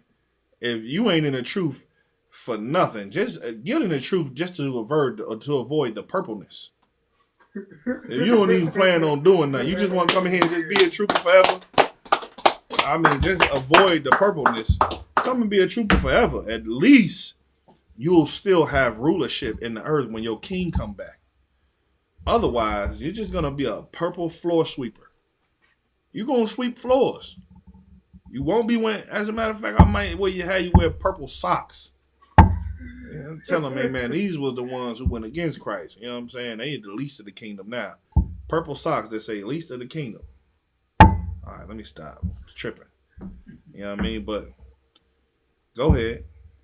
And for the word of power. Read it like you got some oomph in it. Please bring it to life. These are the words of life. Don't speak them like the Catholic Church do. and then they come around and be God opened up the sky and don't do that. Read it and put some life into it like they do Harry Potter books. A stupid Harry Potter book. They got the best narrators. They make you believe it, don't it? Make us believe it. Bring the scriptures to life. This is our future we're talking about only. Let's go. Start from the top or continue? Start from where you was just at, please. Concept. And for the word of power, and which had not worshipped the beast. And which has what? Not worshipped the beast. Yeah, these are the ones who didn't worship the image of the beast, man. We went against Christianity. We went against white supremacy. That's the beast that dominates the earth right now. So when you go against his philosophies and you didn't bow to him and you understand you ain't worship him because of his money and his military might and his ability to go to the moon and back and Mars perhaps and, get scared about gray aliens and all of that because you didn't. Go ahead. Neither his image. Either what? His image. Y'all know we cast that image down every chance we get. You go to camp and people can't believe it. When you ask for that picture, Kanunyan, who is that? And you bust it down and you let them know who this is. He's the beast. And you strike it down every time. Boom. We'll never worship that image, y'all. And to worship that image means that you hate your brother. We're the opposite of that. Go ahead. Neither had received his mark upon their forehead. And you didn't fall for the philosophy about let's stand with the state of Israel. Let's stand with Palestine. You didn't fall for that. It's people who fall for that, like Amari Stoudemire, who was a part of GOCC before he went and got a part of the damn what's the Jewish community now that he went. Go ahead. He was a Hasidic Jew. A Hasidic Jew. Now, that sounds stupid when the Hasidic Jews were black too back in the day. Yeah. I mean, let's just keep it real. The Hasidic Jews was all black people. How the hell you got white people? They not only the Jew, they every Jew. They every Jew now, except for the real Jew. Go ahead. So I heard it was crazy. He know better. He just Man, come on. He know better. He just received the mark. Go ahead. And so, like, if I may, what we was talking about right before you came down was on that point. So this brother, being a Jew, took out the identity of some people who took our identity and watered it down. Messed up. Now you see the problem that Abba Bivens had when he was creating the Israelite School UPK.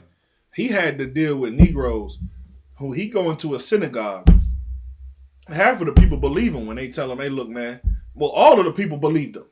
When he told them, hey, man, we not Jewish. We the real Jews. Why are we in here making ourselves a second-rate citizen in our own book? Right. We don't need them to resurrect the truth. We don't need that. We don't need to be in there doing all of the, what word can I use? Vile things that they do to children. All the abuse that they do to kids. We don't have to be in there doing that, man. We could just look in these scriptures, study them, and resurrect what the Lord wants us to have on this earth. That's what Abba Bivens did. And a large number of those people left with him. But then a large number of them stayed. And that's your Amari Stoudemire, your basketball player. He never wants to lose wealth. Ever. You understand? I talk to basketball players today, counsel them and all of that. Some of them I don't. Because they bow down to that mark, brother. They worship the beast. You understand? calm. That's what they do. I mean, what else you want me to tell you? Go ahead, read. Or in their hands. Or in their what? Hands. Yeah. Amari Stoudemire stuck up his middle finger and said, fuck black people. Right. And his right hand hit the same hand that he say fuck you with, he'll pick up a gun and shoot his own people, man. He'll shoot his own people. And he'll exterminate one of his own. Why? So he could be a second-rate citizen and be accepted for worshiping the mark of the beast? He's an idiot. But we never did that. We kept it strong up in here. We kept it One West up in here. We kept it straight gutter. You understand? We following men that followed men that learned from a wise cat, man, named Abba Bivens. I got to give it to him, man. And what he taught to the seven heads, they rose a school of thought a priesthood. They resurrected a priesthood out that you ain't seen in a long time. And the 7 heads, give them honor too. Yeah. You understand? Give them honor too. Because mind you, it was just 7 of them. 7 priests of God, ordained by God. You understand? Ordained by the Most High.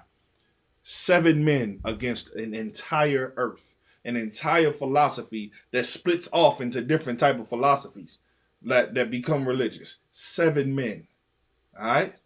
And then, one second. And then men started to come in there. And thousands, tens of thousands of men in the Israelite school of UPK in the 90s. And then they left. And then only a handful stayed under the direction of one man, and that was Commander General Hunter. And because of that, now we have this. And the latter house is greater than the former. And here's what you got to understand. Get in the book so that you can understand these things the same way that I'm teaching this breakdown class. Y'all, everybody's class should have the same dynamics to it. You should study your word, because now it's not about to be whether we could pick up a sword and shoot it better. In order to captivate the minds of our people, brother, you're going to have to be able to battle them in philosophy and battle them against religion and battle them and then show them the future. The only way you can do that is to study the Bible. Right. Read on. And they lived and reigned with Yahushua 1,000 years. And they did what? And they lived. And they what? And they lived. And they what? Lived. And did what? And reigned. And reigned. Do you know what that means? They ruled. They reigned. When you reign, brother, that means that you don't have opposition. Huh?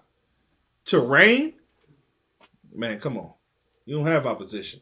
You mean tell me that if Christ come back tomorrow to Bob, you're going to be a young man again. Your body is going to be young again, brother. Because the Lord is going to give you a new body to be able to reign with Christ for how long? 1,000 years. How long? 1,000 years. Yeah, you won't die. Now, you can give the Lord a hand for that one. And your mind can't imagine the glories and wonders that the Lord got for you stored up from when your king come back. That's in the Bible too. You understand? You can't even imagine. Your imagination can't even fathom how great you're going to have it within these 1,000-year lifespan that you're going to have. You will die, but 1,000 years at a time. You understand? That's for the 144,000. You understand? That's reserved for you, the elect. Men that never bowed. You understand? That's for you. So, enjoy it. You got to see what I see. If you don't see what I see, then what are you doing this for? Why? You don't, the scriptures say, seek ye therefore the kingdom of heaven first, chiefly. Right. That's all I live for.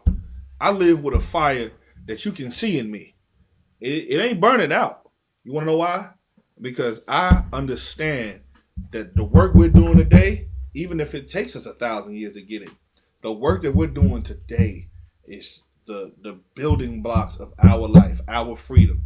And then we will get to a point where we can live for 1,000 years. Even if I have to taste death, I tasted it before.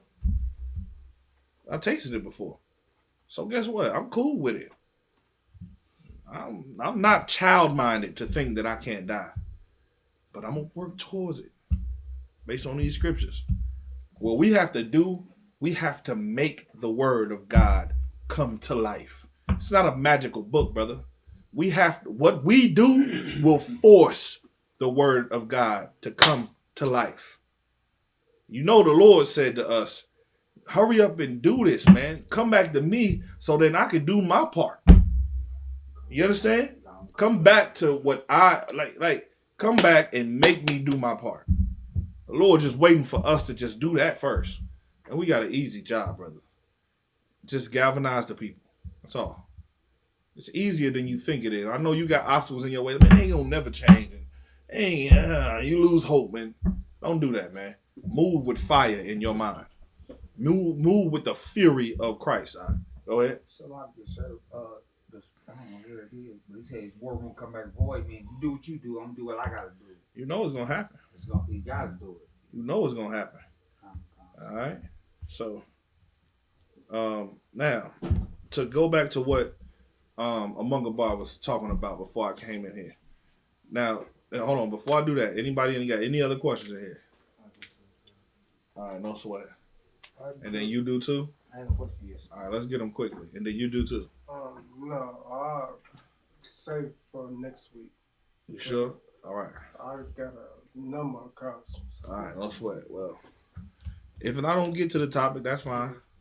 But this is scripture breakdown class. Go ahead. Can I just break down the Psalms chapter 82 and verse 6?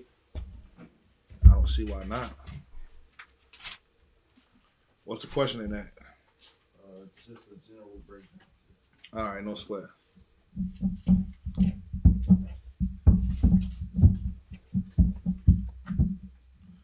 You got to read it. Can I start 5? Yes, please. This is the book of Psalms, chapter 82 and verse 5. They know not, neither will they understand. The walk on. They walk. Salaki. They walk on in darkness. Mm-hmm. All the foundations of the earth are out of course. Okay. You know what that's saying, right? Who could break that down? Go ahead. It's saying that we're kind of like off balance. No, we ain't kind of like off balance. We are off balance. We are off. We're not off balance. We're off course. Go ahead. Out of what is that? I want to put searching off balance. I mean off course, meaning your whole lineup of everybody on the earth is out of balance. Stop thinking balance. Think direction. Yeah. Think. Right. I'm sorry. Go ahead. I was gonna say, like, if we're in a train track, we're supposed to be going straight. Yeah. But we're going that way instead. Yeah, that's a good analogy. Go ahead. Is that from seeking the wrong things? Like seeking worldly things instead of seeking heavenly things? Put it like this for you. It says they know not, right? They don't know the way to go, right? Among Bar, you wanted to say something? Kind of. Yeah, I guess I'm looking more at they walk on in darkness. All the foundations of the earth are out of course. Mm-hmm. Similar to how the brothers are saying. And I would look at it more like a lack of leadership. You know, the foundations. You know, we don't have. How would I say it? Damn. Poor infrastructure, poor foundation to stand on to build something solid.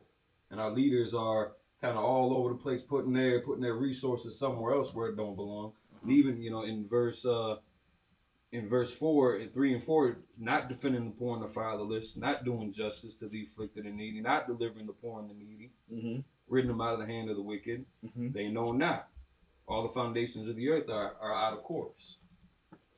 Kind of what I'm looking at. Okay, well, you're not wrong, but let me help you understand a little bit better. Imagine you're in your car and you're using your GPS. You don't have a clue where you're going. All right, you're going from here. You want to go to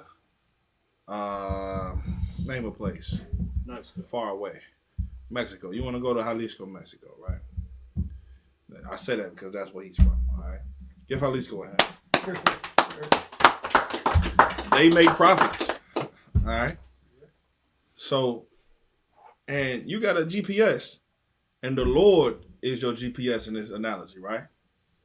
Yet, as you're going, you don't want the GPS. You rather pull over, ask people directions who've never been to Jalisco themselves. And they say, well, you just go down this road, and then you go here, you go there, and da-da-da-da-da. I did it like this. I do it like this. I do it like that. Yeah, you already got a roadmap to keep you on course. You understand? But instead, you rather not have that. You just turn that off. And you just follow your own way. You can see the signs, right? It's self-explanatory, right? That's what everybody think. Oh, man, I naturally know where I'm going. That's what they say. You're born knowing that you shouldn't have sex with men if you're a man. That's not true. You're not born knowing that. Somebody teach you that. Otherwise, you just have sex with whatever you want to have sex with. You're not born thinking I should never eat pig or shrimp or crab and lobster. You're not born thinking that. You understand? Somebody is teaching you these things. Learn behavior. So that's like putting away your GPS and just going for it. Right? How you gonna get to your destination? Go ahead. Trial and error. Yeah, okay. Well, how many times you gonna try and fail? Because if somebody in Jalisco is at gunpoint and you got to make it there within the next 20 hours, you ain't got time to fail because life and death is in the balance now. You understand? So now you had the GPS. Here's what's stupid about it. We got the Bible out. We have the records. We have the GPS. We just choose not to do it because don't nobody else want to use the GPS, so we don't use the GPS. How stupid is that? That's dumb. The Lord is the Bible. The Lord is the GPS out. Use the GPS out. Just use it. But no, they know not. Neither will they understand. They walk in darkness. You don't know where you're going. And the foundations of the earth are off course. Because you don't know where you're going, then everything else just suffers. That person got to die in Jalisco. They got to die. They keep dying until you figure it out. Everything is off sync. Until you go and rescue them. You got to rescue them. How do you rescue them? By coming back to the power. Now read the next verse. The book of Psalms, chapter 82 and verse 6. I have said, ye are gods. This is the Lord trying to help you understand, man. You are powerful. Why the Lord even got to tell you that you are powerful? That you are gods. You have power. Because somewhere along the line, you just in darkness. Right? You decided not to use that thing that gives you the edge. Somebody convinced you to put down your edge so that they can pick up the edge. You dropped your sword. Now you have no power. The Lord had to tell you, man, look, you are powerful. Go ahead.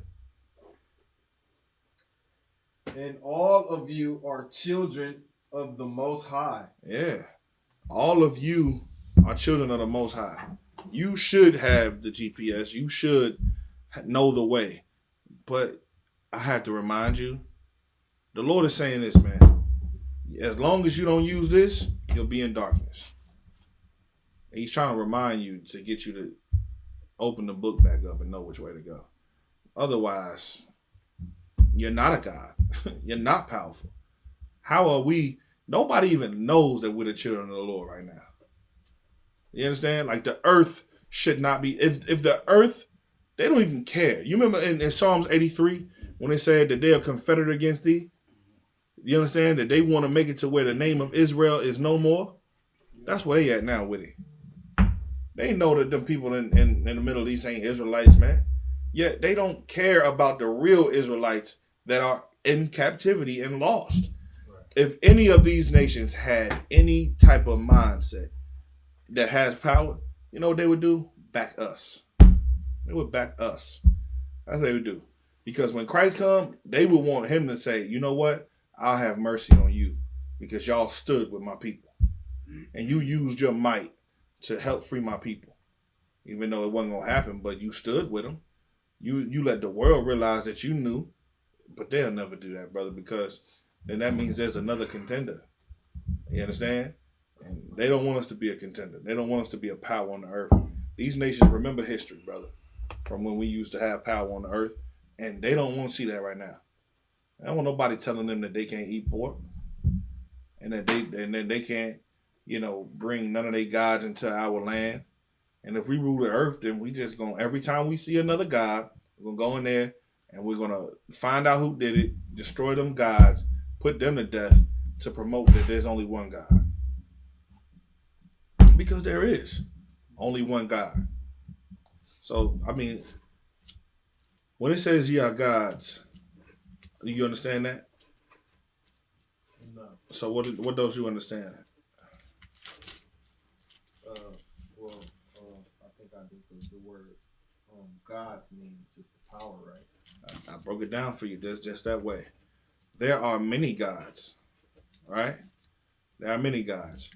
The only way that stone can have any power is if we give it to him. If mankind give the stone power. How does a man give the stone power? Go ahead. Salaki. Circle it. By circling it and bowing down to it and kissing it and making laws about it. And you know what I'm saying? And now you created something that doesn't even live. You gave it the power. Other than that, brother, it's just a rock. Right. Somebody grabbed the rock out, cut it, you know what I'm saying? Right. Turned it into an image, a graven image. And then men said, if you don't worship this stone, I'll kill you. Not realizing that you are the power because the stone won't kill them. The stone doesn't pick up the sword and say, worship me or I'll kill you. You erected this God and you, with the might, said that if you don't worship this, if the people don't worship this, I'll put them to death. It's a gimmick, brother, to make people give you their money. That's all it is. All of these religions are a scheme to make you give them the money. It's all about money. Hell, elections in the United States are all about money. It's all it is. Voting is about money. That's it. Well, the Lord is saying, well, you are our gods because you serve me, the most high power. So if you serve the most high power, then you become a power that enforces his will on earth. Right. Does that make sense now? Okay. That's the only way you are a God. Other than that, brother, you have no power. We are powerless in this earth, because we will not serve the Lord. But in Israelite School UPK, we got power. Yeah, wherever we walk, they swear to God, there's 500 of us. It just be 8 of us. We walked into that celebrity ball game. They thought it was 50,000 of us in there. It was just about 6 of us. Go ahead. Like the shirt, if I may. My coworker rolled past us and said, y'all was inside deep. I said, well, I'm like 7. He said, y'all deeper that court. He just told me yesterday. Yeah, man. We're about 6 on Tatonia Capital. Ain't that deep. You just see us that deep. You know what I'm saying? They see us as powers, man. Because we serve the most high power. And that's the only thing that makes us powerful, brother. Remember, you understand, we had to fight for this power. The Lord wasn't with us, brother. We was just regular idiots. You understand? Who didn't know nothing. So, yeah. But that's okay, because we putting back on our glorious garments. And we're going to put back on that power. And while everybody's fighting over our land, it's our time to get powerful. That's it. You don't have to pick up guns and go fight. You know what I'm saying? I'd rather sit. If the United States gave a draft right now and said every man under 40 years old must fight in their military or face a firing squad or go to jail or whatever, brother, I ain't going to jail and I ain't facing no fire squad. You're going to have to catch me. You understand? Yeah, I mean, you ain't gonna get me, and I'm just telling you, and we're gonna be in the catacombs again. You understand? We're gonna be underground, somewhere in the caves. They're gonna be looking for us with sonar. The angel gonna have us. The angel gonna have the door blocked. Yeah, they ain't gonna find us out because this priesthood, it's just got to go on, man. It happened in the time of the disciples of Christ. When Christ left, brother, they hunted them men down. And you can go to Rome right now and go into the catacombs where nothing but dead bodies was at. And you'll find that that's where we were keeping the priesthood alive. You understand? And we'll come out just to go out there and teach. You understand? Right. And then after that, we washed our back, make sure nobody was trailing us, went back into the catacombs. Right. Ain't that deep? Well, if they did it, you can prepare for that too. Don't get too comfortable. Don't get too comfortable, brother. It's gonna be a time where you got to pick up and go. You understand? And so don't get too comfortable with America and get too involved in this slavery. You never know, man. We might get an order to move and mobilize like this. You understand? So, yeah, that's that. Now, do you understand? Excellent. The word God in Hebrew is Allah, which stupid Islam make people think that God's name is Allah, and we don't even pronounce it Allah. We pronounce it Allah. You understand? And Allah or Elohim, or this is where they get it from. Elohim or Elohim is where we get that from. Where they get that from. So it just means to be powerful. You know what I'm saying? But there's many other things that have power, but the most high power is our Heavenly Father. I don't want to say his name. All right, so who got another question? Go ahead. Yeah, I'd like to have I want you to help me to understand pretty much like a breakdown. Because this is in the book of, I have two chapters in the book of Genesis, all right? Mm-hmm. Okay, number one is chapter 10, verse 8, and it says, and Cush begat Nimrod, and he began to be a mighty man in the earth. Mm-hmm. Number 9, he was a mighty hunter before Yahweh. Good. Don't say Yahweh in there. Just say before our power, Before the Most High. Before it say, even as Nimrod, the mighty hunter before the Lord, before our power. Okay, so that's one. So now I want to understand, the breakdown of that, when it says a hunter, right? And then we go to Genesis 25 and about Esau, right? Kind of one concept. I want to understand, what is the difference between Nimrod and Esau, because they both were hunters.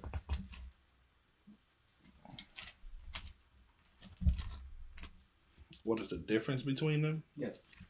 Shit, they bloodline. That's the difference.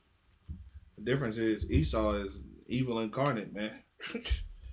He don't just hunt animals, brother. He hunt human beings for no reason, for sport. You understand? He hunt everything to the point where there's no more. You understand? He'll hunt all the shrimp.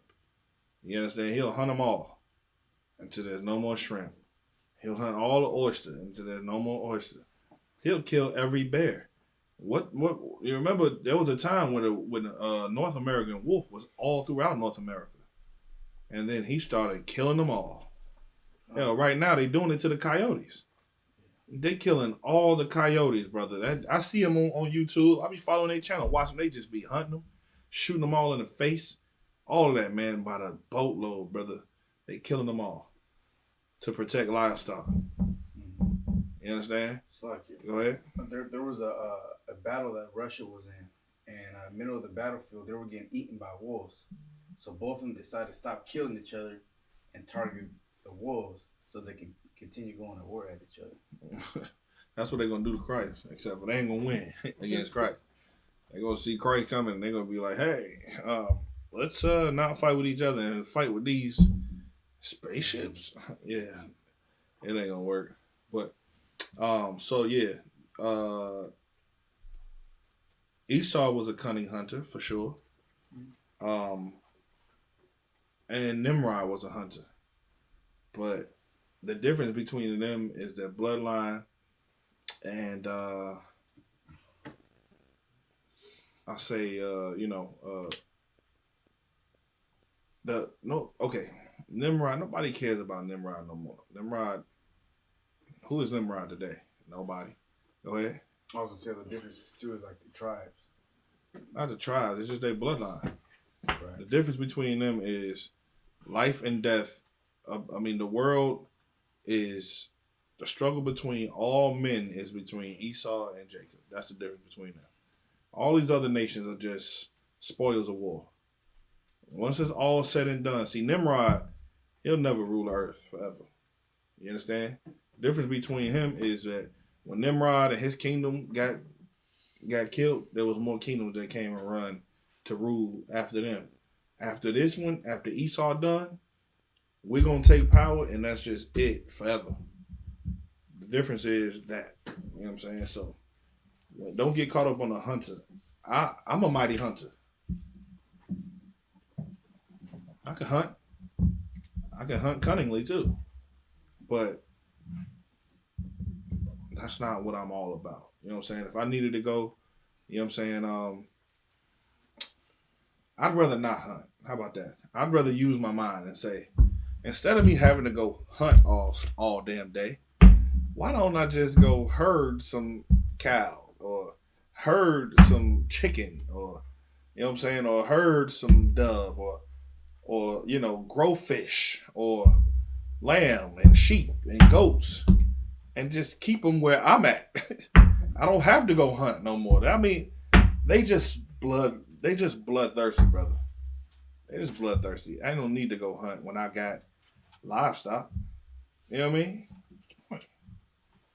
You can go out there and hunt all day. I'm just gonna kick it in the house, and when I'm hungry, I'm gonna say, Kawal, you hungry, brother? Yeah, I'm hungry. Hey, Kala, you cooking chicken today? Yeah, I'm cooking chicken.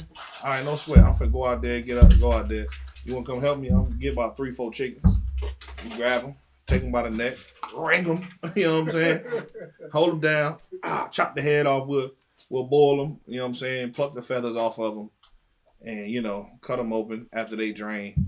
Bring them to him, and let him do his thing. And there you have it. Now we don't gotta go hunt.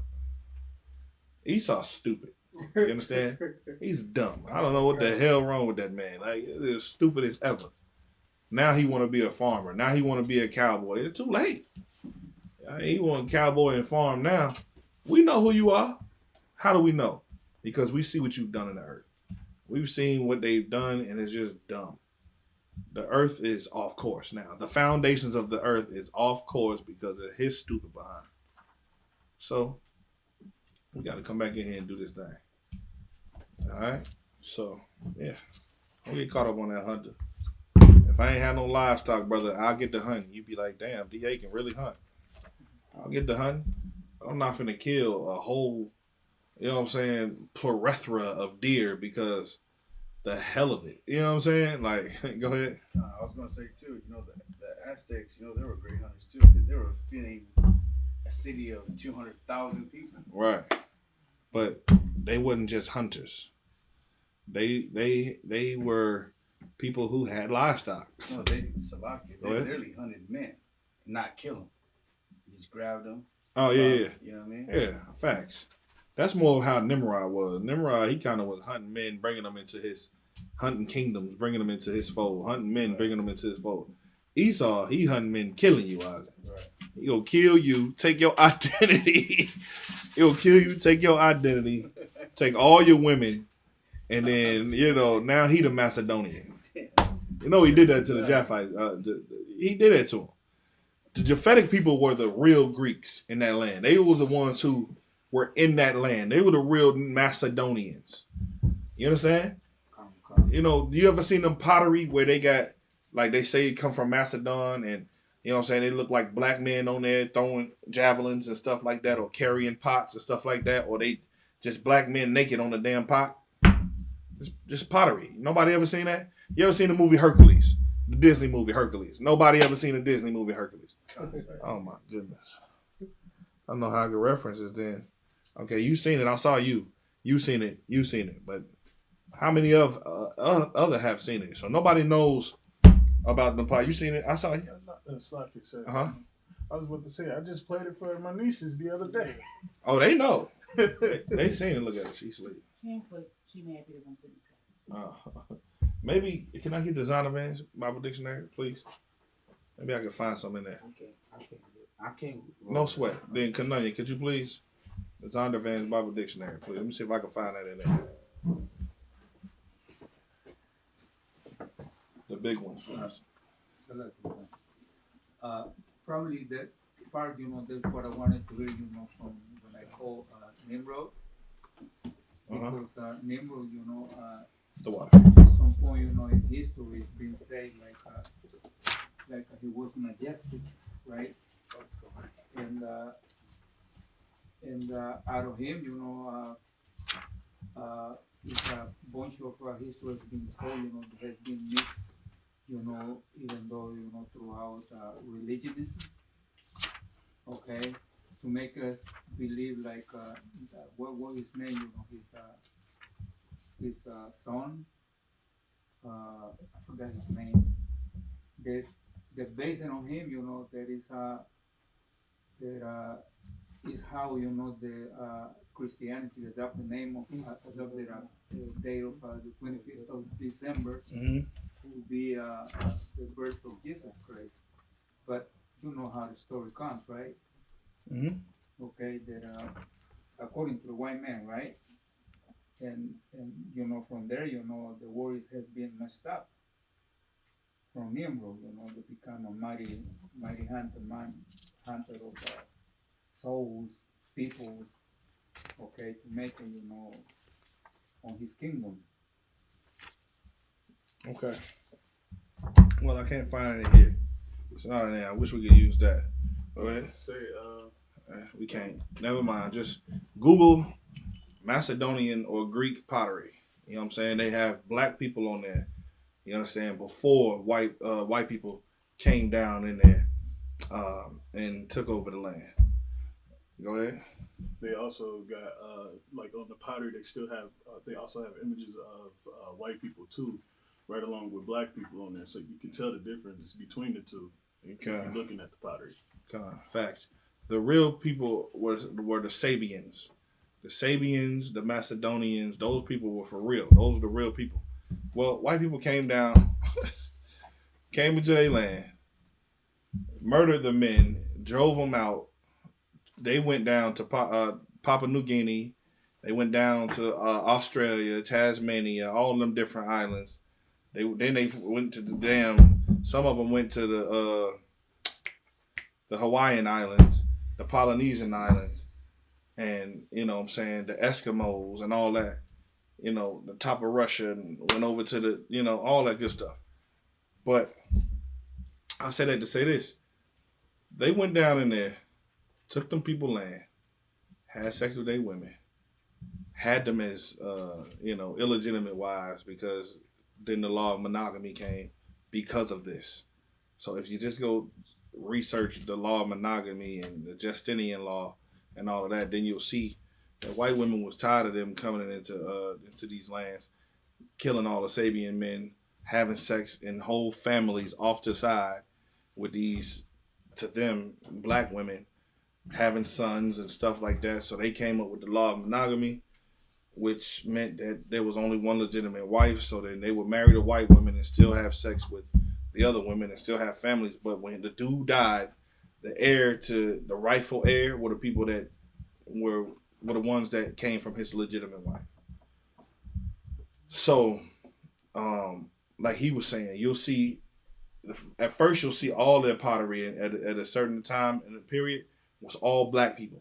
Mm-hmm. Then you'll see it reflecting, you can show everybody else. Then you'll see it reflecting with them fighting amongst white people. Then you'll see it where the pottery reflected white people looking like friends with them. Because because the white people were allowed to come down and live in their land and become citizens there, and then identify as Macedonian citizens. And then white people grew powerful and way more powerful than them, and then they just took over the entire place, went to war with them, killed them, drove them out to Australia and all these other islands. And then just had they women and just had fun with them. And then they became the Macedonians. And that's how you get King Philip III of Macedonia and Alexander of Macedonia and all of that. At first, there was black people, brother. Just like in Europe. The nobility in Europe and Germany, the Eastern and Western Empire of the Holy Roman Empire, and give me some more. Denmark, and give me some more. Norway, Finland, Sweden. You understand? Netherlands. France, Ireland, England. No. Belgium. No. Huh? Belgium. Belgium. All of these were black countries. All of them. And then we allowed white people to come in. Byzantine. All of those things. The Byzantine Empire and all that was a black. We ruled that. Constantine was a black man. You understand? The people that had them castles and ruled in them castles were black people. You understand? Then the white man built his strength up, came down out of the mountains of the foots of Russia, out of the Caucasus Mountains. This is actual history. We got the books right here. It's too late to go through it. I'm sorry, go ahead. No, I'll wait till you're done. They came out of the Caucasus Mountains. That's why they're called Caucasians today. All right? They know they came from the Caucasus Mountains, and they know who they come from. They know they come from Idumea. They know they come from Edom. They know they come from Esau. They're not stupid. So they came down, made war against people in Constantinople and the Byzantine Empire. Then start coming and pushing their way in through England. And then we, being stupid, allowed them to become second-class citizens in our kingdom. Then they just got stronger and stronger and stronger. And then they used their wits and their cunning wickedness to subdue us and use our own laws against us. And then before you know it, what's his name? Cromwell? Real Cromwell? Cromwell. He was served in King James's court.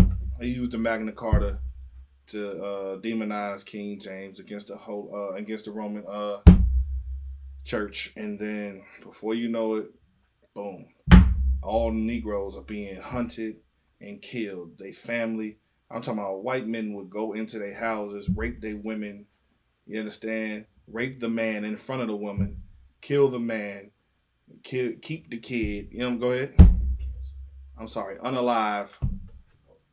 Oh, and abuse the children, sexually abuse the children, forcefully sexually abuse the women, and unalive the man in front of them after they sexually forcefully abused the man too in front of the kids.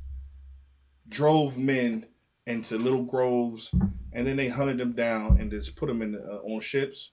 Took them same ships after they found us in the west coast of Africa, went down there, put them in the same ship, and then brought them over here to America. Picked up some Puerto Ricans on their way back and dropped them back off in England, turned them into slaves here. All right. The white man is the devil that the Bible speaks. What you want So, if there's any more questions, go ahead. I got another question. Come on with it. You got me. I feel good. My son was just born, man. Get a Lord a hand for that. Big up to Zamra, man. She did that joint without no medicine.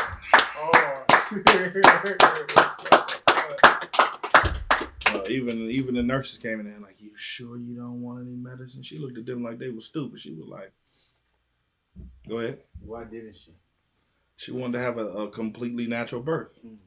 Completely natural, and see what it feels like to really be a woman that didn't cheat in birth. I'm not saying that it's really cheating. That's just how she felt. Right. You know what I'm saying? Sisters who having these kids, have them. I don't give a damn if you have an epidural. If they give you the they got fentanyl that they put in the what you call it, they go through you. Not lethal fentanyl. It's a different type of fentanyl. It helps you with the pain, right? They put it in your IV, goes in your bloodstream, but it could get into the baby's bloodstream, and then the baby could come out and just never cry, just droopy baby. You understand? She didn't want that. You know what I mean?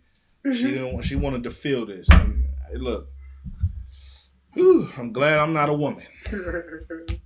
Y'all some tough creatures, sis. Give it up to my sisters. Man. How old are you, Kalani?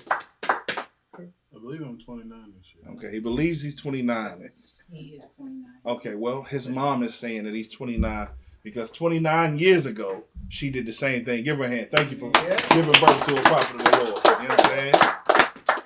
Was it natural? Yes, sir. Ooh, we give her another hand. Woo! Boy, you hit. I've been that joint like, man, I could never do this. Thank God. 23. Yikes. Oh, Yeah, so well, God we're gonna said- make sure that we protect your investment. All right, give him another hand, man. So, yeah. So, what's your question? Oh, I'll take more questions too. okay. Genesis chapter 8, verse 2. That's the fountains of the deep. I believe Amon answered it, but I want to hear it from you because I didn't understand when Amon said it. Okay. Well, he said it exceptional, but I didn't understand it. All right. Well, read it. Um, Genesis chapter 8 and verse 2. The fountains also of the deep and the windows of heaven were stopped. Mm-hmm. What's the fountains of the deep? Because I know what the heavens are. That's rain. Mm-hmm. Yeah. What's the fountains of the deep? Well, Let me see. Let's go back to the beginning. When the Lord created the oceans.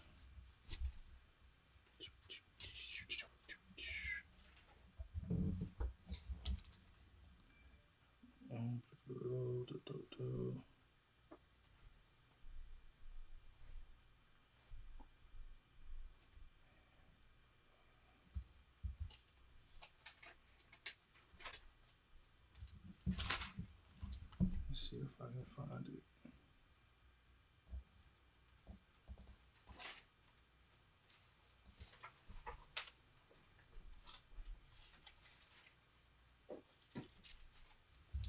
Somebody go in your Bible concordance and put springs. Oh. Let me see.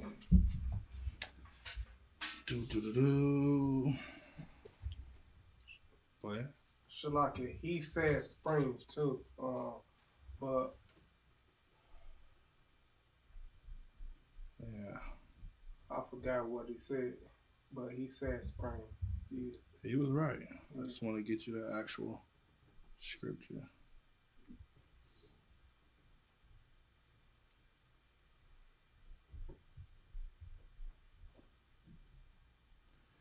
All right, Job 38 and 16 talks about it, but I'm looking for a specific one.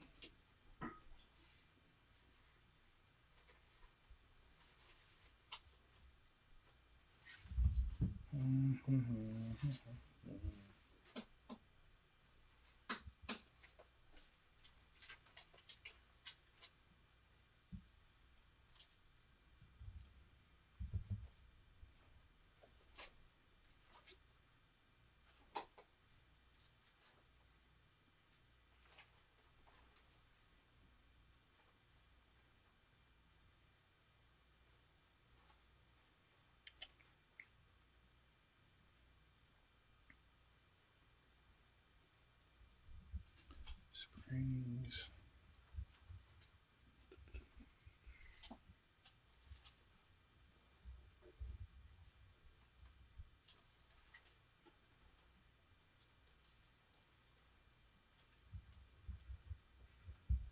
I thought it was in Genesis where it talks about the springs.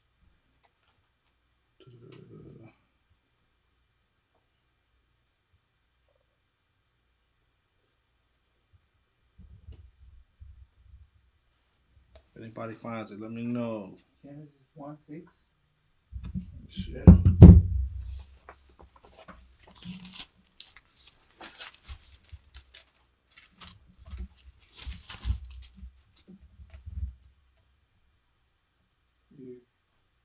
Yeah. Mm-mm.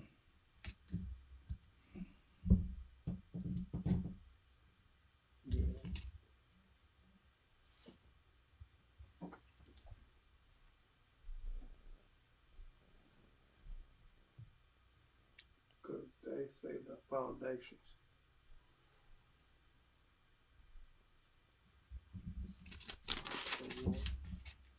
The war.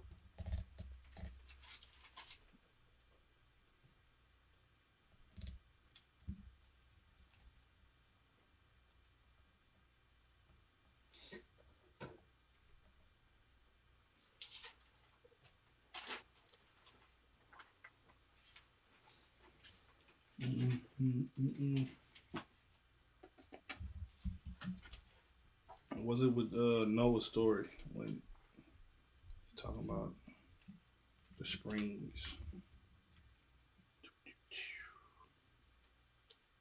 Where we at? I bet I find it.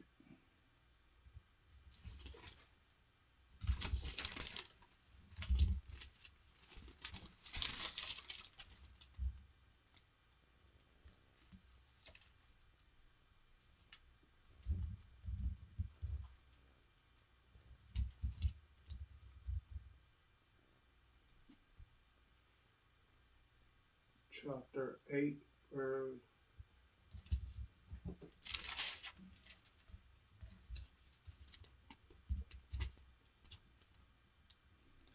No, I'm just saying.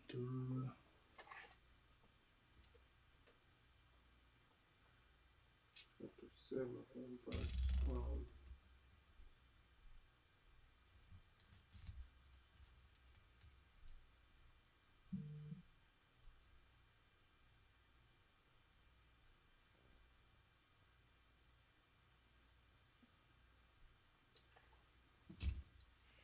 It's 11. It says, in the 600th year of Noah's life, in the second month, in the 17th day of the month, the same day were all the fountains of the great deep broken up, and the windows of heaven were open. I believe that's it. But I know.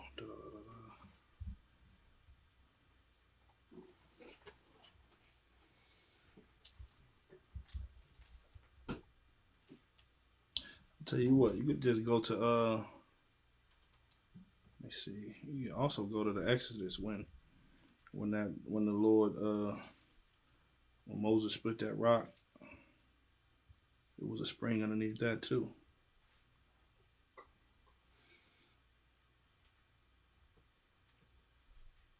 Yeah. It's like, sir, was that literal? That was very literal.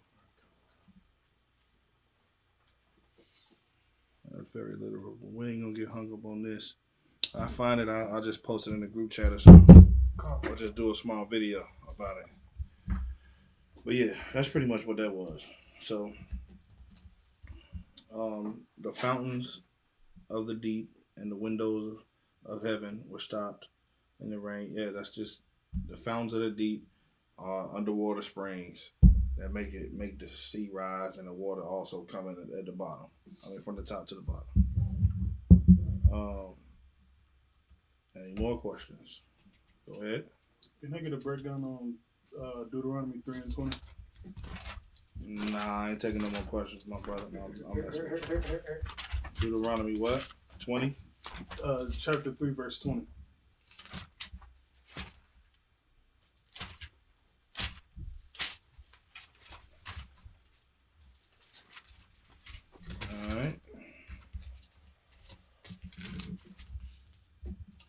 All right. What's your question about it? I just wanted to get a breakdown for it. You know what I'm saying? All right, go ahead. So I can understand it better. The book of Deuteronomy, chapter 3, verse 20. Unto the Lord I have given rest unto your brethren, as well as unto you, and until they also possesses the land which the Lord your power hath given them beyond Jordan. And then shall ye return every man unto his possession, which I have given you. What's your question about it? I just want a better understanding of it. Well, this is when Joshua was about to take the land, and there was a body of water. I think it was Jordan, where on one side it was coming from Egypt, so they didn't have their wives, children, and cattle cross over with the fighting men. They had their wives, children, and cattle, and the old and all of that, they had them stay over there. The fighting men crossed the Jordan. The fighting men went into Canaan, which is really the Garden of Eden, and started subduing all of those major cities and major strongholds and fortified cities such as Jericho. And then when they was done, then they went back to their families. And after they was done, then they crossed them over to Jordan and then had them somewhere to settle and start building up the land of Israel. All right, go ahead. Can I get a breakdown on Jeremiah 17:9? The question is, what's the difference between the mind and the heart, and is the heart that we have now wicked? 17 and what? And 9. All right, let's go. The heart is deceitful above all things, and desperately wicked. Who can know it? All right. Yes, the heart is your mind. It's your flesh. It's that thing inside of you. Go ahead. So when it mentions heart in the scriptures, it's not our literal heart, but our mind. It's not the organ that pumps all your blood through your blood veins and your vessels. No. That doesn't think. That can't be deceitful. Your mind is your heart. It's where your feelings are. It's where you weigh right from wrong and the things that you say and do. You understand? Well, naturally, your heart is deceitful. The heart is deceitful above all. It'll have you thinking that the loving women is better than loving the Lord because it feels good. It'll have you thinking that, you should self-medicate with marijuana. You understand? Because it feels good to get high. You understand? It'll have you thinking that you should make a god out of a hippopotamus because it's strong. You know what I'm saying? It'll deceive you. The heart is deceitful above all things. And then it says, and desperately wicked. Meaning it's just that. It's just desperately wicked. It's okay. Your mind, if you allow it, if you don't bridle your mind, if you don't have something to govern your mind, all it'll do is what it wants to do. It'll say what it wants to say. You won't think about hurting your brother's feelings when you talk. Right. You understand? You won't think twice about having sex with his wife if you can kill him. You understand? Right. You won't think about what makes you not hate your brother and be envious. You won't think about none of that. As a matter of fact, you might look at a horse having sex with another horse and think, let me move that horse out the way and have sex with that horse.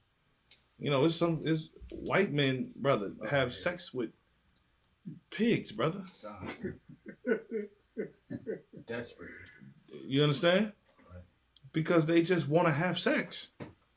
Their mind is deceiving them when they're thinking that they're not going to catch a disease behind this. Huh?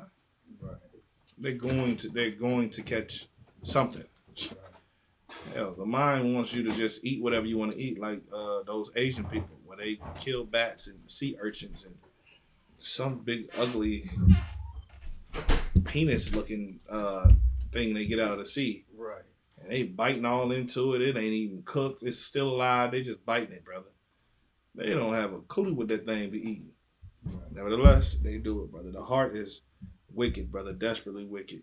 Who can know it? Like, meaning, who can know the mind enough to know how wicked it'll go? There's always something more wicked than the other thing. But read verse 10. I, the Lord, search the heart. The Lord will make you consider right and wrong. Go ahead. I try these. I try what? I try the reins. The reins. You ever heard of? You ever seen how a horse is? How do you steer a horse? Is with the reins, the thing in his mouth, right, and the reins. Right. The Lord tries your reins. Constantly. You understand? What leads you? You understand? He tries left or right or straight. He's trying your reins. Go ahead. Even to give every man according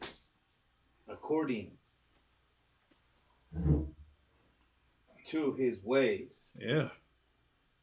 Meaning, if you do wrong, you're gonna get wrong. If you do right, you get right. Right. The Lord is trying your reins. He's trying that thing that's gonna either make you go left or make you go right. Right. You understand? Okay. He's trying that. He wants to pull you the right way. You might want to go the left way. Right. Well, you're gonna get what you get. Constantly. All right, go ahead.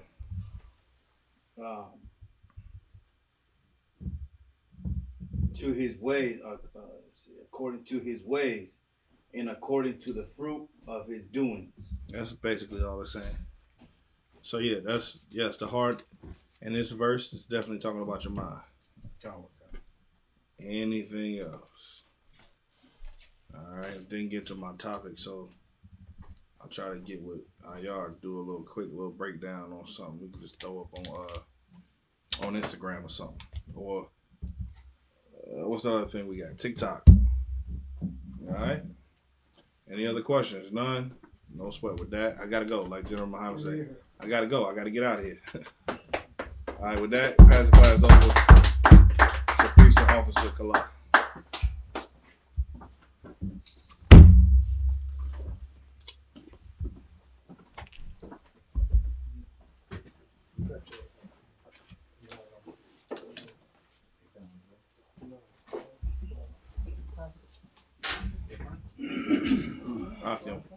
Y'all cool?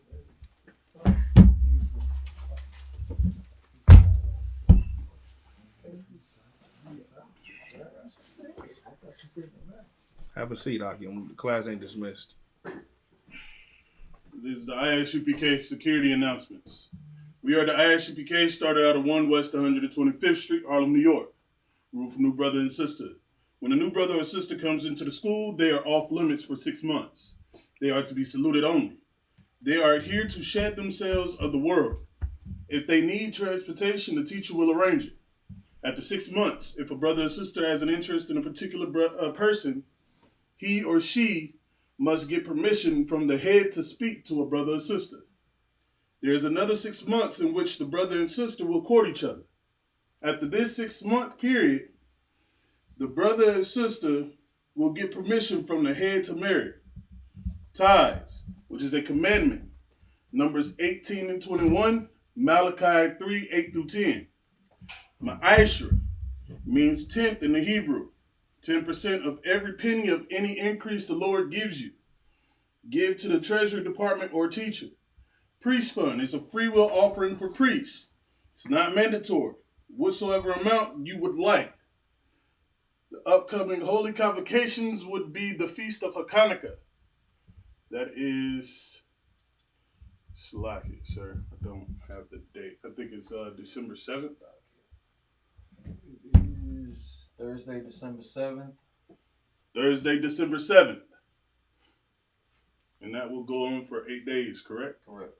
You can find it in 1 Maccabees chapter 4, verses 52 through 61.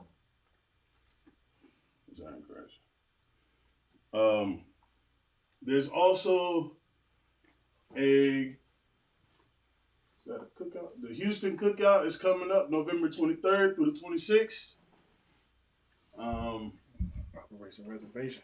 We also got on November 4th, Operation Reservation.